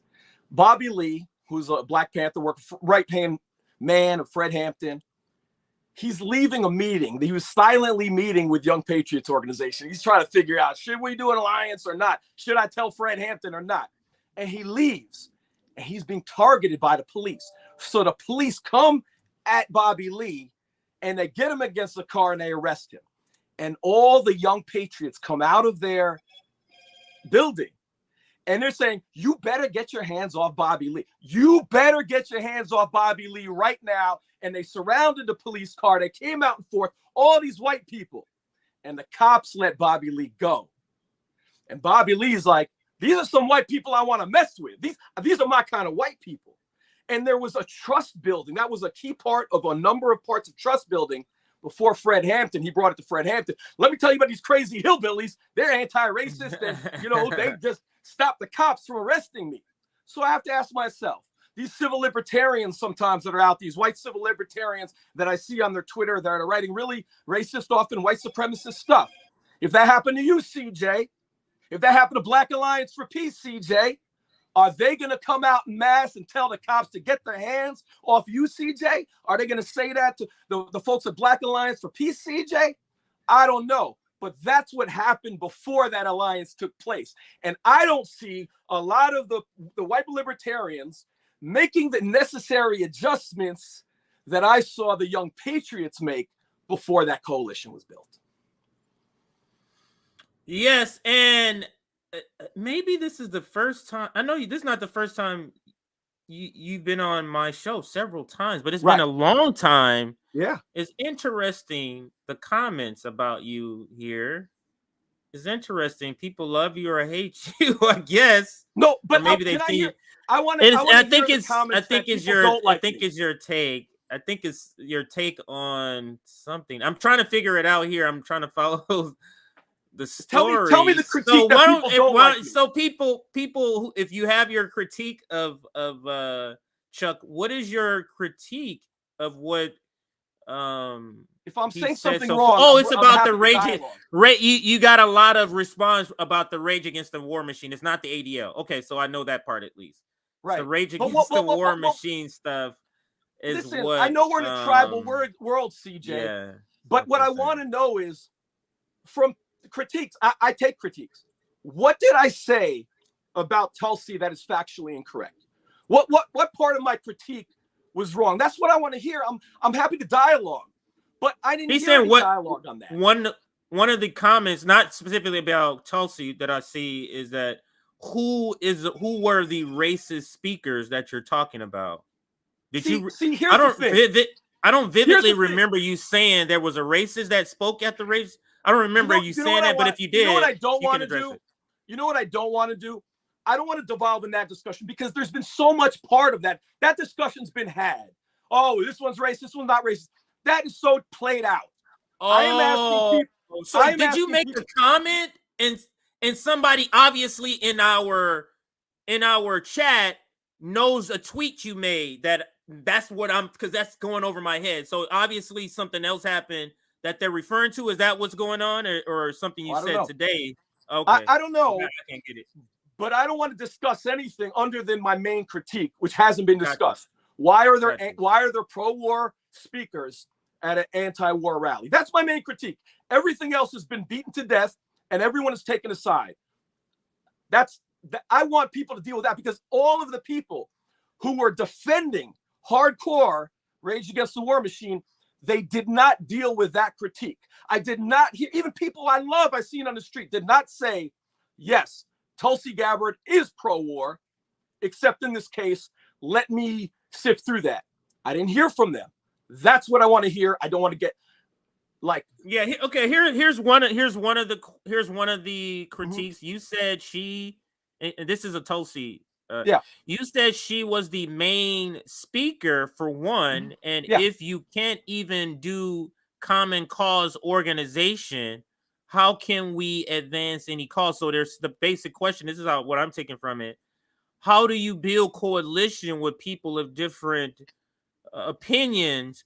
How does that look like, basically, if it's not Rage Against the War Machine? I think the question is flawed because the question says common cause. I don't believe Tulsi and I have a common cause. See, I think that's the problem right there.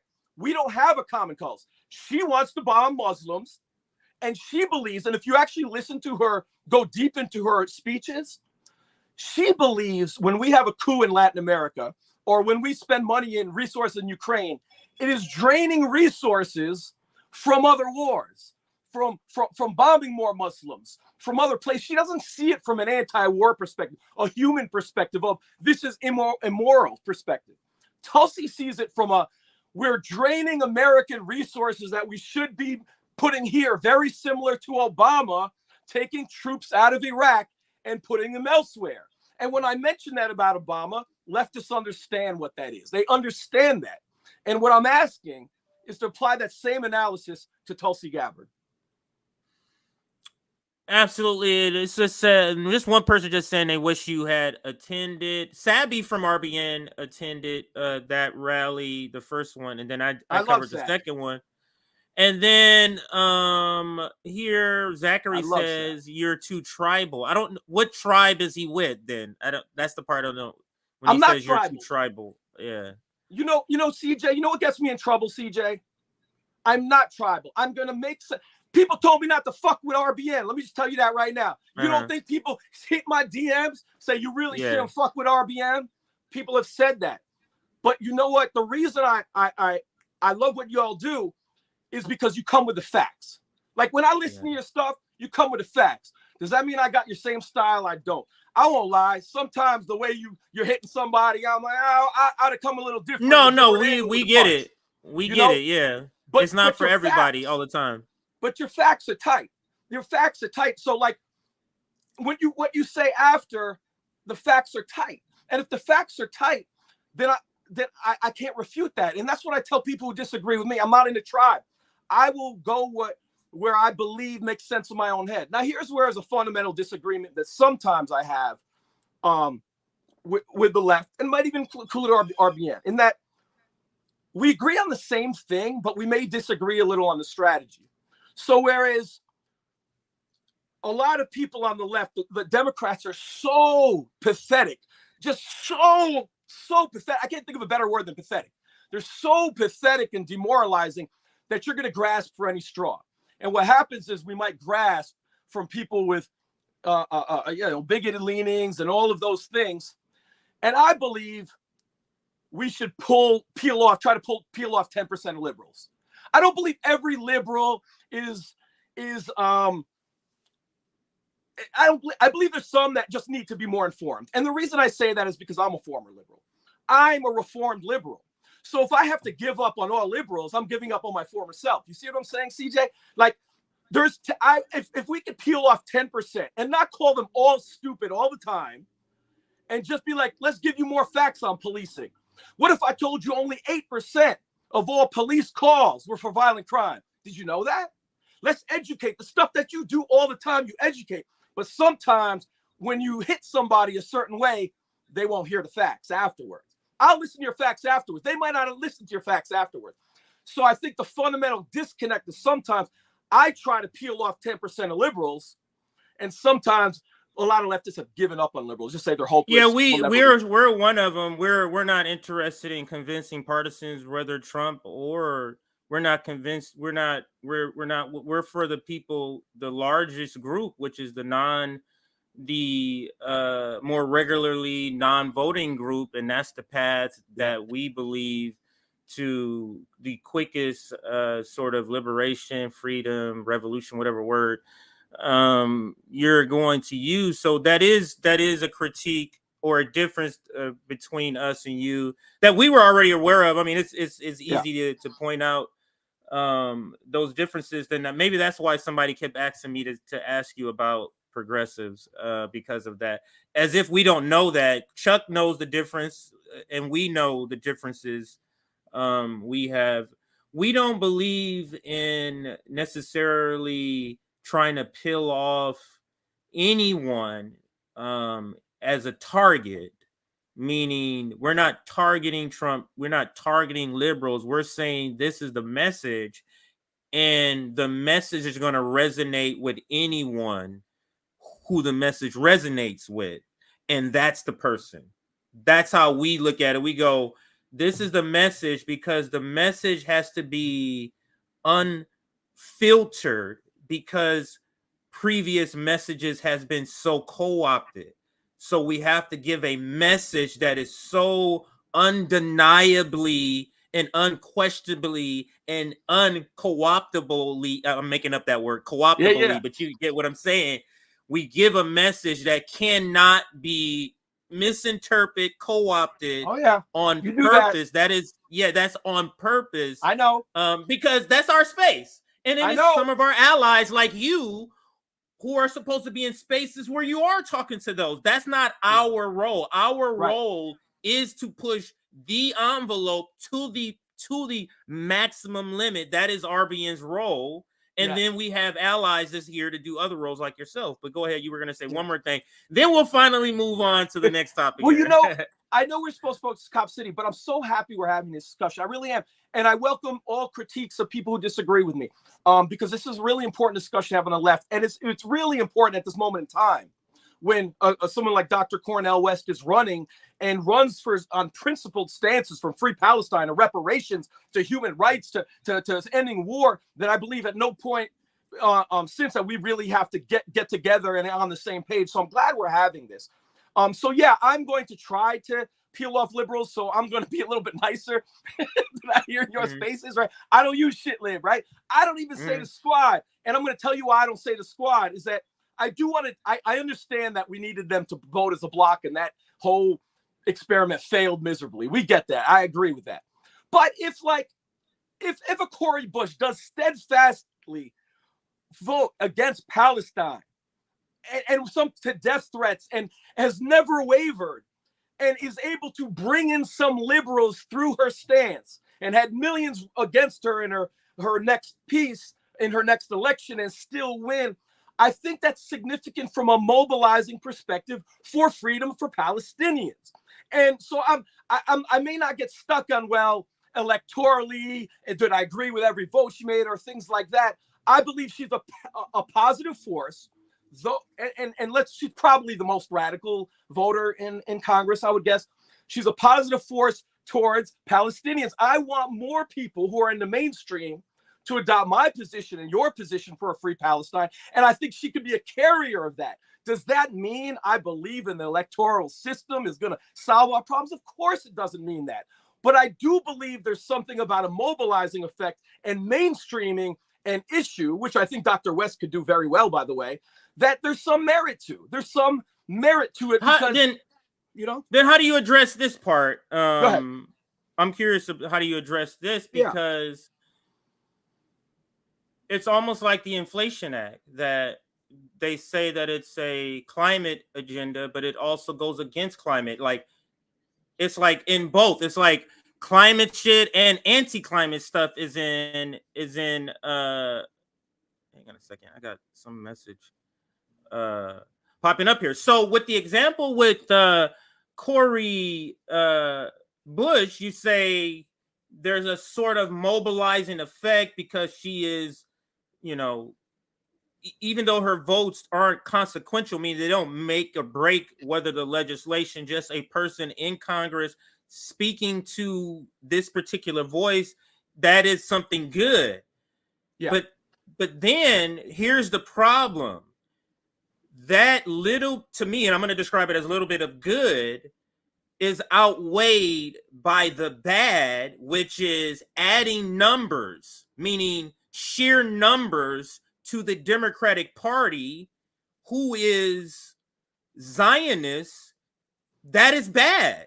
That is markedly bad. So the little bit of good you're getting, in our opinion, out of a squad person, what we would call virtue signaling about Palestine, is far outweighed, because we've added, if the Democrats are 200 and we got 50 progressives, now you're 250. Now, instead of having power of 200 people, you have power of 250. Now, 50 of them are against Palestine, but they vote as a block. It's a team.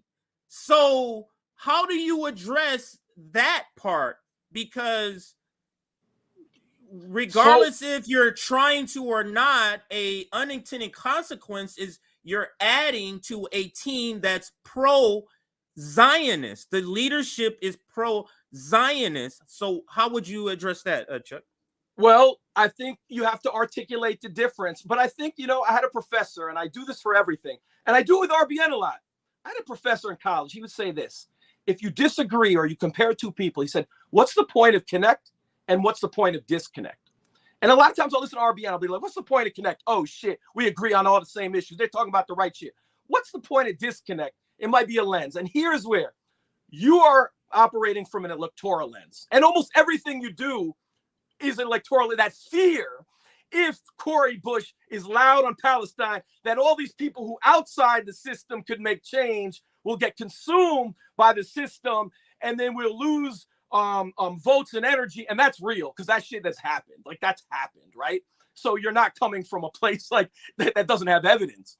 But I think it, particularly in some issues, particularly when you're talking about human rights and Palestine, that if we're ever going to get to a place where we stop that funding, there's going to have to be at least some segment of the mainstream Democrats who come on board. I believe, like, if it's ever going to happen, there's going to, it won't just be from the outside, from a mobilizing perspective. So I'm a media guy. You're seeing everything from an electoral perspective. I'm seeing it from a mobilizing perspective. I see Dr. West from a mobilizing perspective. He could get on a stage, and if he gets 15% and talk about these issues in front of the country and say Trump and Biden get off the crack pipe, there are no two sides to Palestine, like he did RFK, that's mobilizing. He could talk about reparations in front of all these white people. That's mobilizing. So that is like my perspective, and I get your perspective, but I think we have to weigh them against each other and have a good discussion and debate like we're having right now, CJ. I love this discussion. Yeah, because I feel like what I'm describing is mobilizing, because primarying the squad to me is mobilizing on the path toward liberation, because they are an impediment to that. Yes. So that is a yeah, so that is a mobilization, but we do got to get to this, because I got a hard out in 30 minutes, so I do want to dedicate at least 30 minutes to Cop City, because I feel like it's probably gonna need at least 30 minutes. Yeah, you got this. And then I'm curious, we should have this discussion, like, where that's what the point of it is, where we just talk about.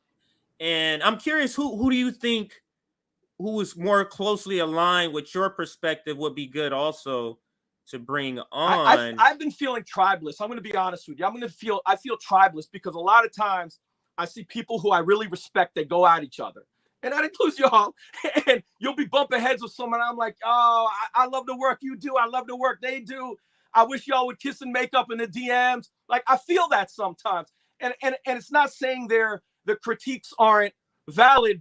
But if you're asking me, I'm a little old school. Like, could y'all hit the DMs and punch it out and fight it out? Like, sometimes I feel that way. So it's hard. I feel more than ever, I almost don't have an exact tribe, but I fuck with a lot of people because I love what they're doing. But it's very difficult in this environment. It really is. But I think Cornel West could be an antidote to that. Cornel West is the antidote to that. And I'm noticing even what we would call the professional managerial class, the NATO left, who we would call the NATO left, they're starting to get on board with Cornel West, when in the beginning they weren't. They were trying to play this Marianne Williamson. They were very reluctant. Now they're on board with Cornel West. And it could be partly because Cornel West is actually getting their videos with Cornel West getting them the most views. For example, Tim Black. So it could just be a money thing. Whatever brought him here is bringing him here. It could be because Tim Black, for example, every other video except for Cornel West, all his Cornel West videos are getting 15,000, 20,000, 25,000 views. Every other video is getting 5,000 or less that he's doing. So it could be just a thing of, wow, I thought I needed a Democratic candidate to talk about, and that's the only way I was going to get views, but this is a different way. I'm noticing what Jordan Sheridan do. Jordan Sheridan videos on Cornel West gets way more views than every other video he does. Go ahead. You were going to chime in. Well, I think that's great, because in a way, Trump was a cash cow for the networks. And because he was a cash cow, he was able to set the agenda, anti-immigration agenda, whatever he talked about, they covered, because there was profit in him. And if there's profit in Dr. West, oh my God, wouldn't Dr. West versus Trump on the stage be bananas? But if there's profit in Dr. West in coming in, and he's talking about human rights and elevating human rights, and the profit motive and the human rights and ethics collide, even for a short period of time, well, let's take advantage of that. That is true. But to speak to another point you made, and I just remember the point, we with these discussions we want to have, and I do want to plan one where we're talking about the differences on the left. Yeah. It's key to understand our perspective, that there is a certain point where we're saying this is actually not infighting. We are actually not on the same teams, in the same sense that you were saying about the Rage Against the Machine. Yeah. We have that perspective about a lot of what we call shit libs. Like, Yes. you are so far to our right that this is not a, we just need to settle our differences and come. This is not that. This is not that. And there's a lot of the professional managerial class on the left who falls into that category, where this is not like all we have to do is resolve this issue and then things are, this is a, you're not your, we consider you a white moderate, actually, and that's not an ally. If you are considered a white moderate, you're not an ally. And we put, I wouldn't say Cori Bush is in there, but definitely AOC is in that, squarely in that category. You are not at all an ally to us. You are the white moderate that's telling us to slow down as we're trying to escape. Yeah, you get what I'm saying? So AOC earned that, but I don't think Cori Bush has earned. This is me. I'm not saying this is all of RBN, because even on RBN, I am not the most radical on RBN, and Nick says this all the time. It's probably wrong. And then maybe Nick might be slightly to my left, and then I think it's me. So, but yeah, there's that. But anyway, so what I'm saying is there is a lot to talk about, and maybe you and case study, and then maybe Nick and I. You case studies seem like people we get along with that have a more wide open view when considering liberals and people to are right, but still on the left. So maybe that's a discussion we can do. But for our last 20 to 25 minutes, Chuck, let's get to the Cop City discussion. It's supposed to be the main discussion, but we've talked about a lot of things, which is okay, because you know, it's not like this will be the last time you're going to be on the show. But what the news is, and I'll start with this tweet with Ajamu Baraka, and it's just to set the groundwork for what actually is happening. So for those, just to catch you up on speed, Cop City is what has been dubbed, a police training facility, more commonly dubbed as Cop City, has been going through a lot of protests and issues. There's a lot of groups and people who do not want to see this training facility built, and I would describe it as an urban warfare training facility. This was actually spurred on after the George Floyd protest. So just think about it, everybody. The George Floyd protest is worldwide protest. The ruling class go, oh wow, you see this shit? We are not prepared for this. We need to prepare. Then comes the idea of Cop City. And now to move it along in the story, because there's a lot going on there's a lot in the story, the chronological, and I'm trying to just get to the point of today's discussion. So that's what Cop City is, just on its bare bones. And now there's a lot of protests. There's been a person, a young activist, Manuel, was killed protesting this. That's another big part of the story. There's been protests. There's going to be a referendum, or they're gaining signatures to get a referendum to have this voted on. So now I think I've given you a little bit of tidbits of the backstory. Now with this, let me read this tweet with Ajamu. It says, RICO charges in Atlanta. This is what fascism looks like. Activists charged with felony intimidation for distributing flyers calling a state trooper a murderer for his involvement in the fatal shooting of an environmental protest in the woods. And that's what Ajamu says about this article on AP News, where it says, where do I have it here? I have it here somewhere. 61 indicted in Georgia on racketeering charges connected to Stop Cop City movement, and a couple of other things here before we get into the discussion to kind of set the groundwork here. And let me go to bring up this tweet from Kamal, and this is from Kamal, Black Franklin Power Media. Yeah. And he's also part of Community Builders, which is the organization in Atlanta. The Cop City RICO indictments allege the date when George Floyd was murdered by the police as the start of the racketeering enterprise. Yep. Let that sink in.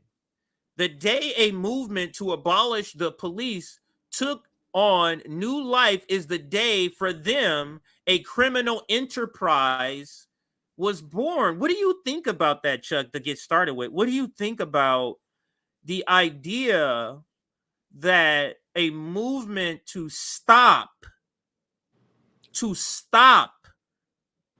policing is a criminal enterprise? Like, what do you think of that part of the story before we get into the meat and potatoes? I think the people who are doing that are fascists. I think we're seeing the highest level of bipartisan fascism locally and nationally. Locally, Governor Brian Kemp and Mayor Dickens are on the same page. A Democratic mayor in a Black Democratic city and a right-wing governor are completely on the same page with Chris Carr, with Georgia State Patrol, with GBI, with Atlanta Police Department, with Atlanta Police Foundation. Just what you're showing right now are many of those people. That's the racketeering operation. Let's be clear. Let's be clear about a couple of other things. The language that you're talking about that is being used, if you go in Atlanta, the law that was originally used to take 42 peaceful protesters and give them domestic terror charges, that was a law created after the Dylan Roof murders. They took a law and perverted that law to go after people fighting racism, fighting police terror. Let me go one step further. After January 6th, there was a DHS bulletin. And in that DHS bulletin, under the guise of fighting white supremacy, they lumped together. They didn't say we're going to go after white terror. They should have specified white terror, given the history in this country. That's not what Biden did. That's not what DHS did. They lumped in a bunch of groups, including environmental activists, and including those who have anger over, quote unquote, use of police force. In other words, what we saw in 2021, some of the new legislation and the new laws and the new funds targeting people after J6, under the guise of J6, was inclusive of the George Floyd uprising in legal language. And we're seeing it used. So when some of us say, hey, you know what? The right wing and the left wing is fascism. I'm more scared of bipartisan fascism than right-wing fascism. And I'm more scared of bipartisan fascism because there's usually no resistance to bipartisan fascism. Whereas at least right-wing fascism, I saw people by the thousands in the street fighting Trump. But I don't see that when a Brian Kemp and a Andre Dickens get together. Outside, and that's what we're seeing here. And let's play a couple of videos here to gain more information. I'll play this one I found. Oh, hang on one second. Let me turn the sound back on. Oh, this is a great clip you're about to show. Yeah. So if you wanna set it up, just give a couple of words to set up the video that I'm about to play here. Go ahead. Yeah, he's gonna turn it on his head. He's gonna call out the real fascists, the real racketeering folks, which are the people I just named, Kemp and Andre Dickens, because they're the terrorists. They're applying terrorist charges and RICO charges on people who've had mud on their shoes or had a cab shirt. And the way they're doing it, they're not finding any evidence that they did any wrongdoing. They're saying they're part of a conspiracy. They're part of a network. So just being a Stop Cop City protester, if I mess up the tractor, if I bomb the tractor, I don't have to be the one caught who bombed the tractor. I could have just been someone working on the referendum or listening to music in a concert. As long as you're with the movement, You could be a mile away. We'll kettle you. We'll get you. And we'll terrorize you and send a message to anyone who wants to fight to stop Cop City. Don't come in because we'll come after you. And the tweet says the state is throwing RICO charges at those who oppose Cop City. But guess what? The people are throwing a RICO right back. The people's RICO. Cop City is the conspiracy. Capitalism is the conspiracy. And here's that video right now.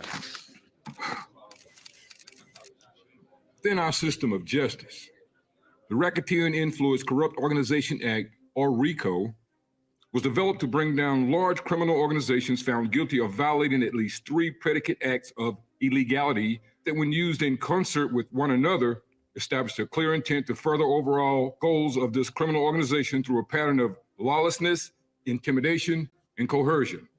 With that, I'd like to announce this multi-count racketeering indictment against Governor Brian Kemp, Mayor Andre Dickens, the Atlanta Police Foundation, the Atlanta Police Department, the Georgia Bureau of Investigation, Christopher Carr, and finally, the Georgia State Patrol.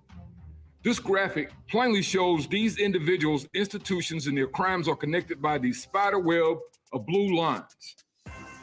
A thin blue line that not only illustrates a web of racketeering, influence, and corruption, but also illustrates the cover-ups, collusions, and protection from accountability for the criminals involved.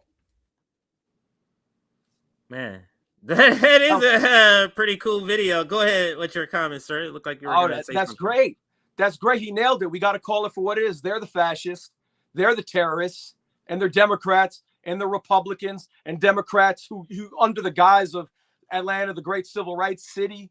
And that's what's so disturbing about it. But I think in the tweet, you see the last line says capitalism is a conspiracy. And I think we have to explain what that means when we say capitalism is a conspiracy.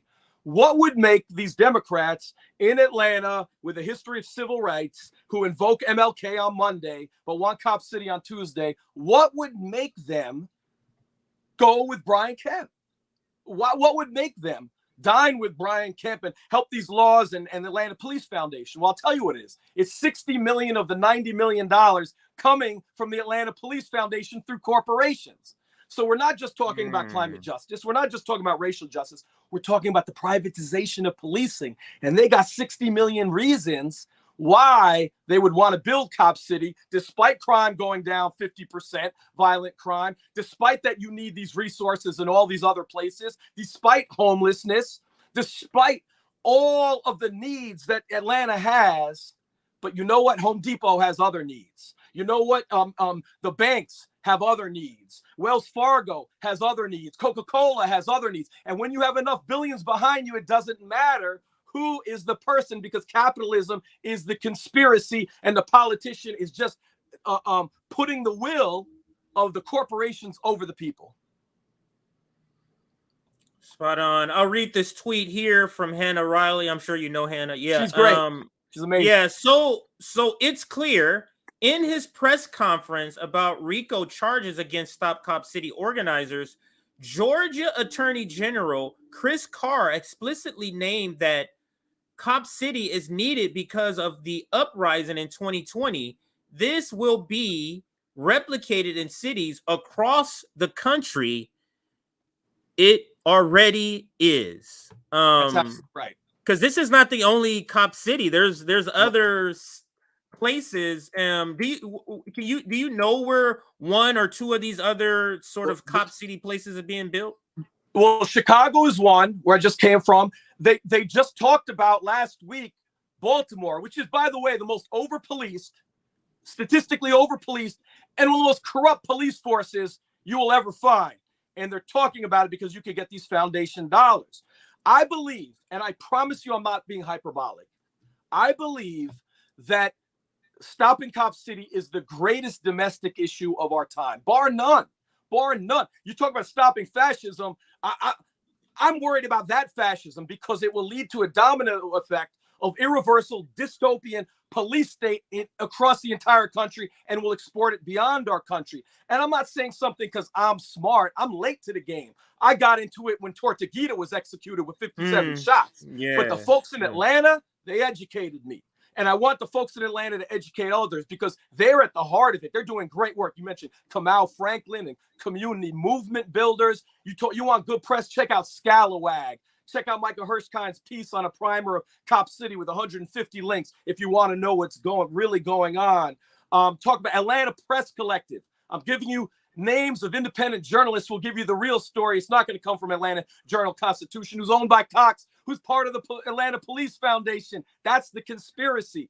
So you have to go to the independent media to find what's going on. And I've never seen a movement in all my years of covering police terror that is so multi-layered, so respectful, so thoughtful, and attacking it from so many different angles. My hat goes off to everybody in Atlanta and how they are responding to this movement. And they are an activist movement that should be replicated in every other city.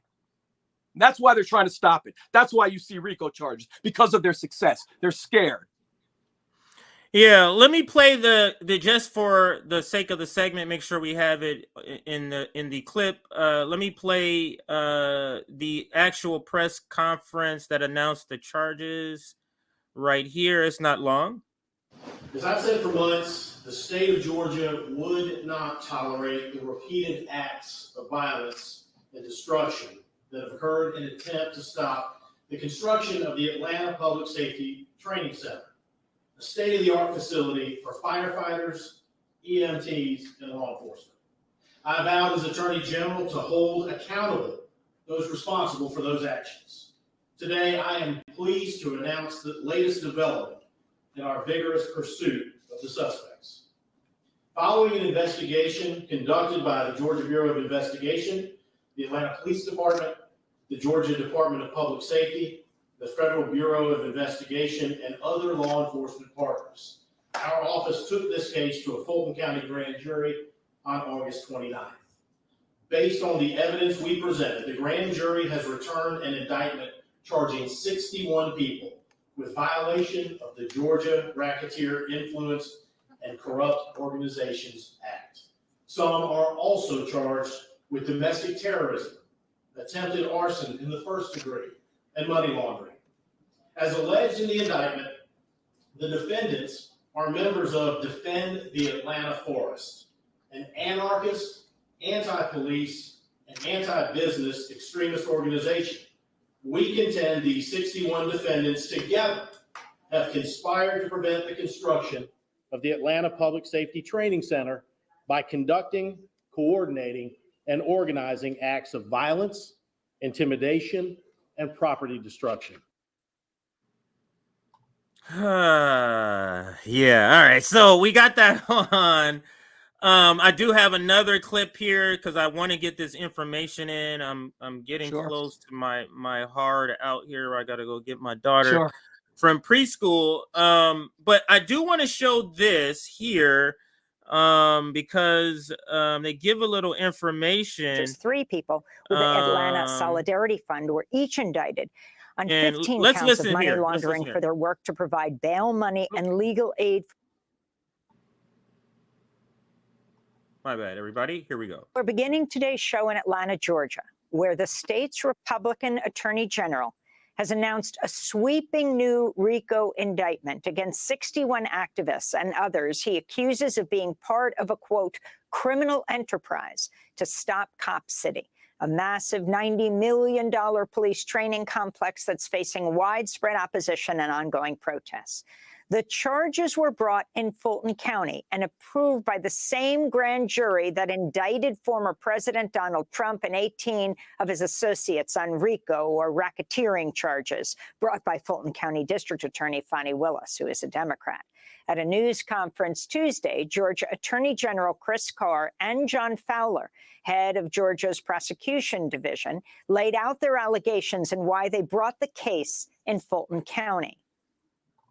Now, this report on Democracy Now! That I just played, it goes on to talk about how it feels like this is a reaction to the RICO charges of Trump.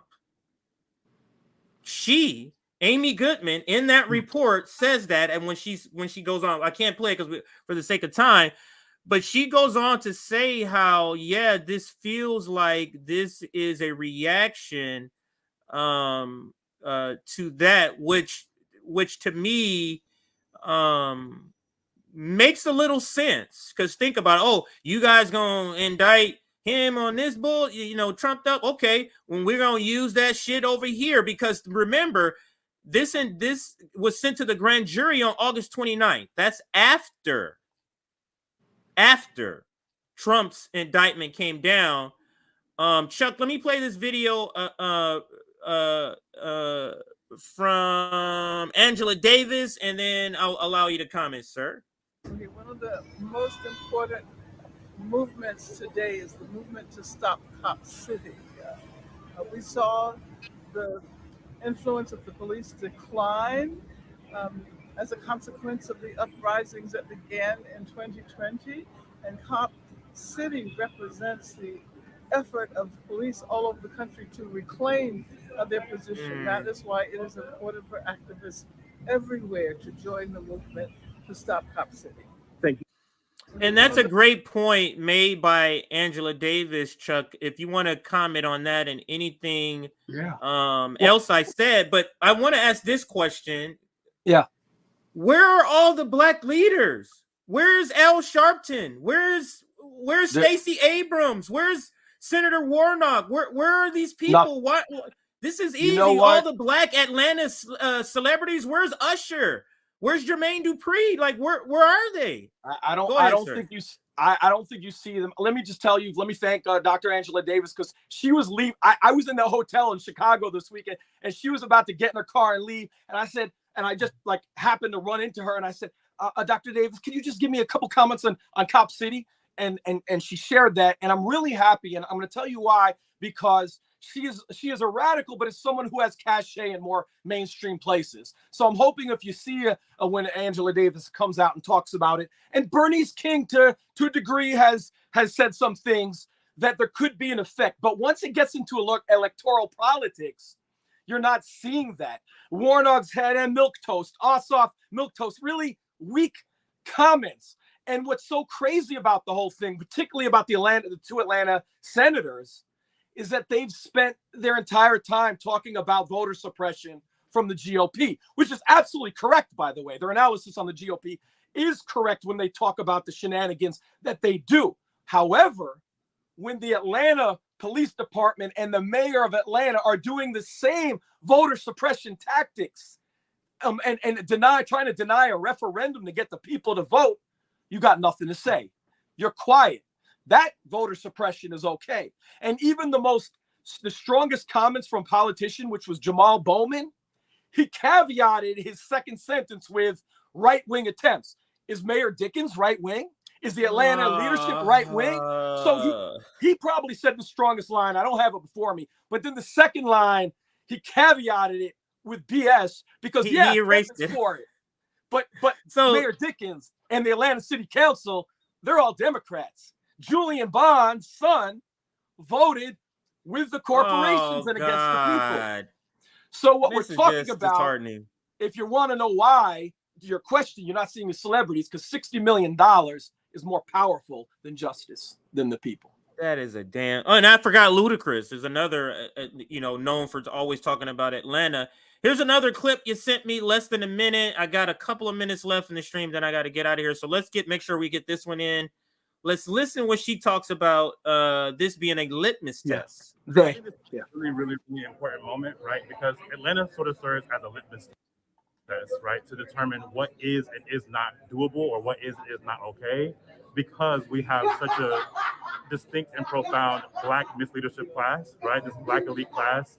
And so in many ways, folks are sort of seeing that if Atlanta allows for something like a Cop City to happen, then it can happen everywhere else, right? So now we're seeing that Baltimore is proposing a Cop City that's being not only funded by, but also on the campus of an HBCU in the city, right? We see that happening with Chicago. We see it happening with Portland. We see that happening with a bunch of different cities around the country, and we will see it happening beyond the country itself, right? And so in many ways, we are witnessing Atlanta function as the city that helps to determine what comes next and what will be allowed in other cities. I think this is a really important moment. Maybe the establishment that's trying to build this understands that dynamic too.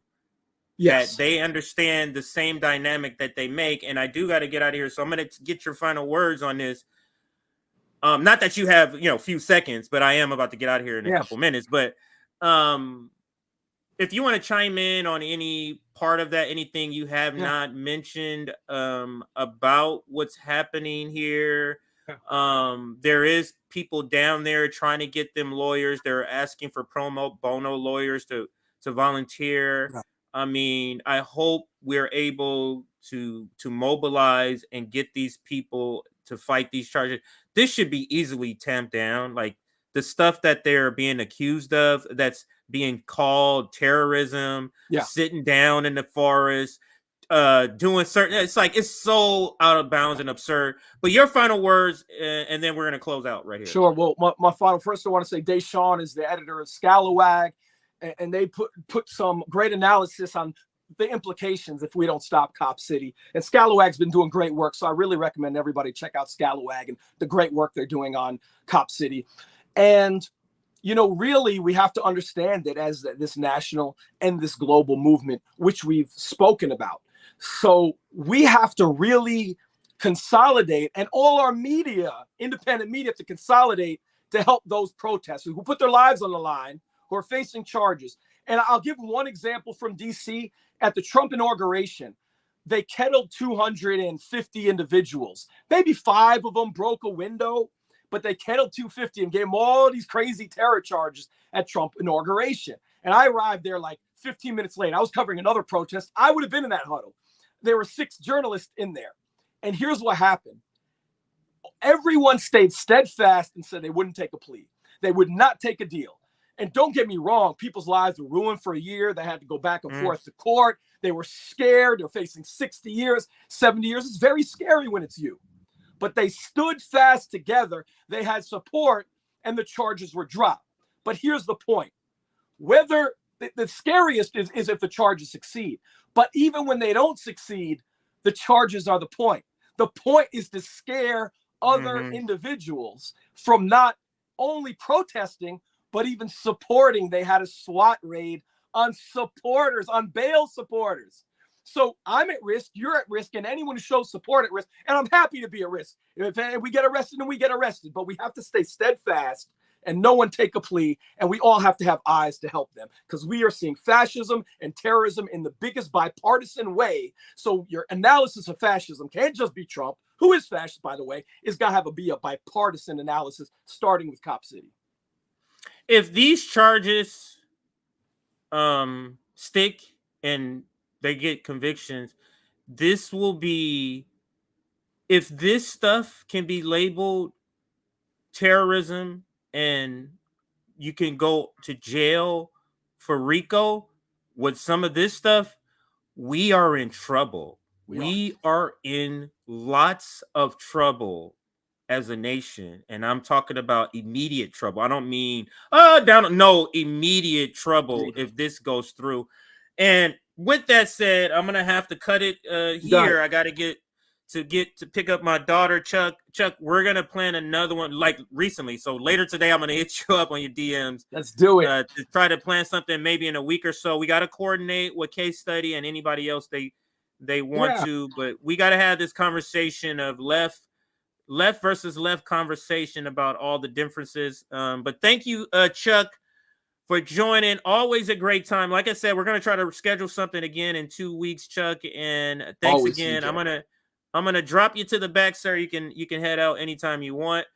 I'm going to read this super chat and then get out of here. I really got to get going. Another forgotten example of bipartisan fascism was when, under both a Black Democratic mayor and Republican governor, the military was able to take over Baltimore after the Freddie Graves protests. I do recall that. Thank you, Chima, for that super chat. Here's one from Eric. I wish Chuck had said those things at rally instead of boycotting. So Chuck, he wish you said that at the rally. That's Eric. He wish you said these things you said today. Go to the rally and say those things instead of not attending. Did you want to say anything since he said that before? I mean, I did. I made a tweet on the day of the rally because I didn't want to tell people not to go.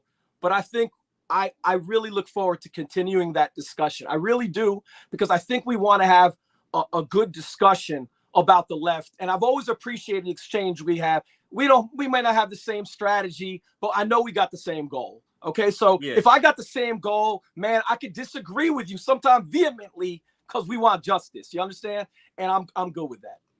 Yeah. All right, Chuck, I'll put you in the back again. Yeah. Good thing you didn't leave. All right, so I'll put Chuck back in the back. And everybody, thank you again for watching. Hit that like button on your way out. I don't have an outro video right now because literally I'm not breaking anything out. I'm walking from here to my car to get my daughter. They get out in a few minutes here. So thank you for watching. And I'm CJ. I'm out.